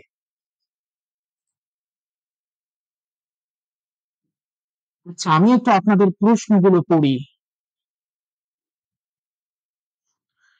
আপনি না বললে মারেফাতের গুপ্ত জ্ঞান অর্জন করতে পারতাম না, আপনাকে মুর্শিদ রূপে পেয়ে ধন্য আমি, জাযাকাল্লাহ। আলহামদুলিল্লাহ, বুঝতে পেরেছি। এই কথাগুলো আমরা কি বই আকারে পেতে পারি? নুসরাত জাহান, আমি আমার সব আলোচনা বই আকারে দিয়ে রাখি। প্রতি সপ্তাহে কম হলেও 3 থেকে 4 পিডিএফ আপলোড হয় তেলিসমাতি দুনিয়া .com ওয়েবসাইটে। প্রতি সপ্তাহে কম হলেও 4টা পিডিএফ আপলোড হয়, মাসে অন্তত 15টা পিডিএফ আপলোড হয়। আমার প্রত্যেক মেগা ক্লাসের বই আকারে আমি সেখানে দিয়ে রাখি, আপনারা গুলি ফ্রিতে ডাউনলোড করতে পারবেন। কিন্তু আপনাদের সমস্যা হচ্ছে আইডি কপাল মন্দ, চোখ থাকিতে অন্ধ। আপনারা আমার টেলিসমাতিক দুনিয়া যে হোয়াটসঅ্যাপ চ্যানেলটা আছে এটা ফলো দিয়ে রাখেন, সব পেয়ে যাবেন ওখানে ইনশাল্লাহ। অনেক নতুন বিষয় জানতে পারলাম আলহামদুলিল্লাহ। গুরুজি আমাদের মতো নগণ্য জ্ঞানের অধিকারীদের পক্ষে এত বড় জ্ঞান একবার শুনে ধারণ করাটা কঠিন, সেই আমাদের সবার জন্য উন্মুক্ত করার জন্য আপনার সদয় দৃষ্টি আকর্ষণ করছে। এটা আল্লাহ পাক যদি চায় উন্মুক্ত হবে, আল্লাহ পাক না চাইলে উন্মুক্ত হবে না, এমন কিছু করার নেই।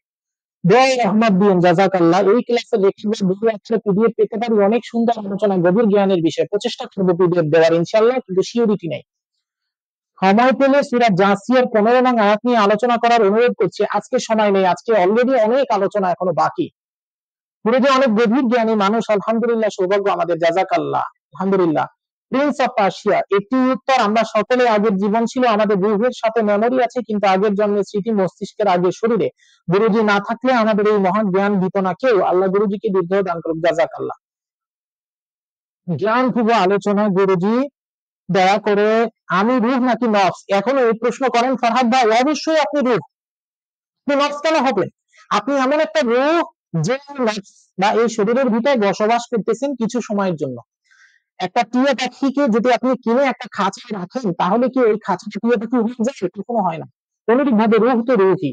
আপনার পরিচয় হচ্ছে আপনি আল্লাহ প্রদত্ত হচ্ছে ফুৎকার একটা রূহ, আপনি আছেন এই নফসের ভিতর।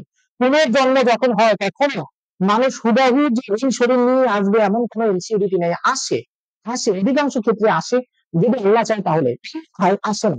কিন্তু যে জন্ম হলো, সেই জন্ম ওই রূহ দেহে থাকা অবস্থায় যত কর্ম করবে, ওই পাপ কর্মের সব হিসাব ওই রূহ দেহ থেকে বের হওয়ার সাথে সাথে ওই দেহের বা ওই নফসের হবে। অর্থাৎ আমার এই দেহটার ভিতর যদি 100বার আমার পুনর্জন্ম হয় আমার রূহের, তাহলে আমার এই রূহ তো একাই থাকবে, একটাই থাকবে, একাই থাকবে, অনন্য থাকবে, যে বারবার এসেছে, রুহুল্লাহটা। কিন্তু আমার এই দেহ কিন্তু ওই 100টাই হবে, এবং ওই একই রুহুল্লাহর জন্য ওই 100টা দেহের, 100টা মানুষের, 100টা নফসের, 100টা চেহারার আলাদা আলাদা 100টা কবরের আযাব হবে, আলাদা আলাদা 100বার সে জাহান্নামে আলাদা আলাদা পরিচয়ে যাবে, সে জান্নাতে 100বার আলাদা আলাদা পরিচয়ে যাবে। কথা বুঝতে পারছেন? জান্নাত জাহান্নাম হবে এই আমাদের জীবনের, এই যে আমাদের দেহটা এটা। এখন আমার রুহু যদি 100বার পৃথিবীতে আসে, তার মানে এটা না যে আমার 100বার আসার কারণে একবার আমার এই দেহটা জান্নাত জাহান্নাম ভোগ করলাম, শেষ না। আমার 100বার যেই 100টা দেহে আসবে, 100টা সে 100টা দেহ তার কর্ম অনুসারে আলাদা আলাদা ফল পাবে। আর এই রুহ ততবার আসতে থাকবে, রুহুল্লাহ অংশটা যতবার আমরা, যতক্ষণ পর্যন্ত আল্লাহ রাব্বুল আলামিনের পরিপূর্ণ গুণগুলো অর্জন করতে না পারবো, তার দিকে ফিরে না যেতে পারবো। সবচেয়ে সেরা আলোচনা, মোস্ট ইম্পর্টেন্ট, জাযাকাল্লাহ। আমার কাছে আপনার রাসূল এইসব কথা বলবেন না, আমি আল্লাহর একজন নগণ্য বান্দা। আল্লাহর 99 নাম 1000 বার পড়ার ফজিলত বলবেন? এটা তো আজকে ফজিলত না, ফজিলত বলার ক্লাস না। ঠিক আছে, তাহলে আমরা এই পর্যন্ত দিচ্ছি। আমি 5 মিনিট গ্যাপ দিচ্ছি, আপনারা আপনাদের লেখা লিখতে থাকুন, এরপর আমি আমার আজকের ক্লাসের প্রধান আলোচনার দিকে চলে যাবো, একদম প্রধান আলোচনা।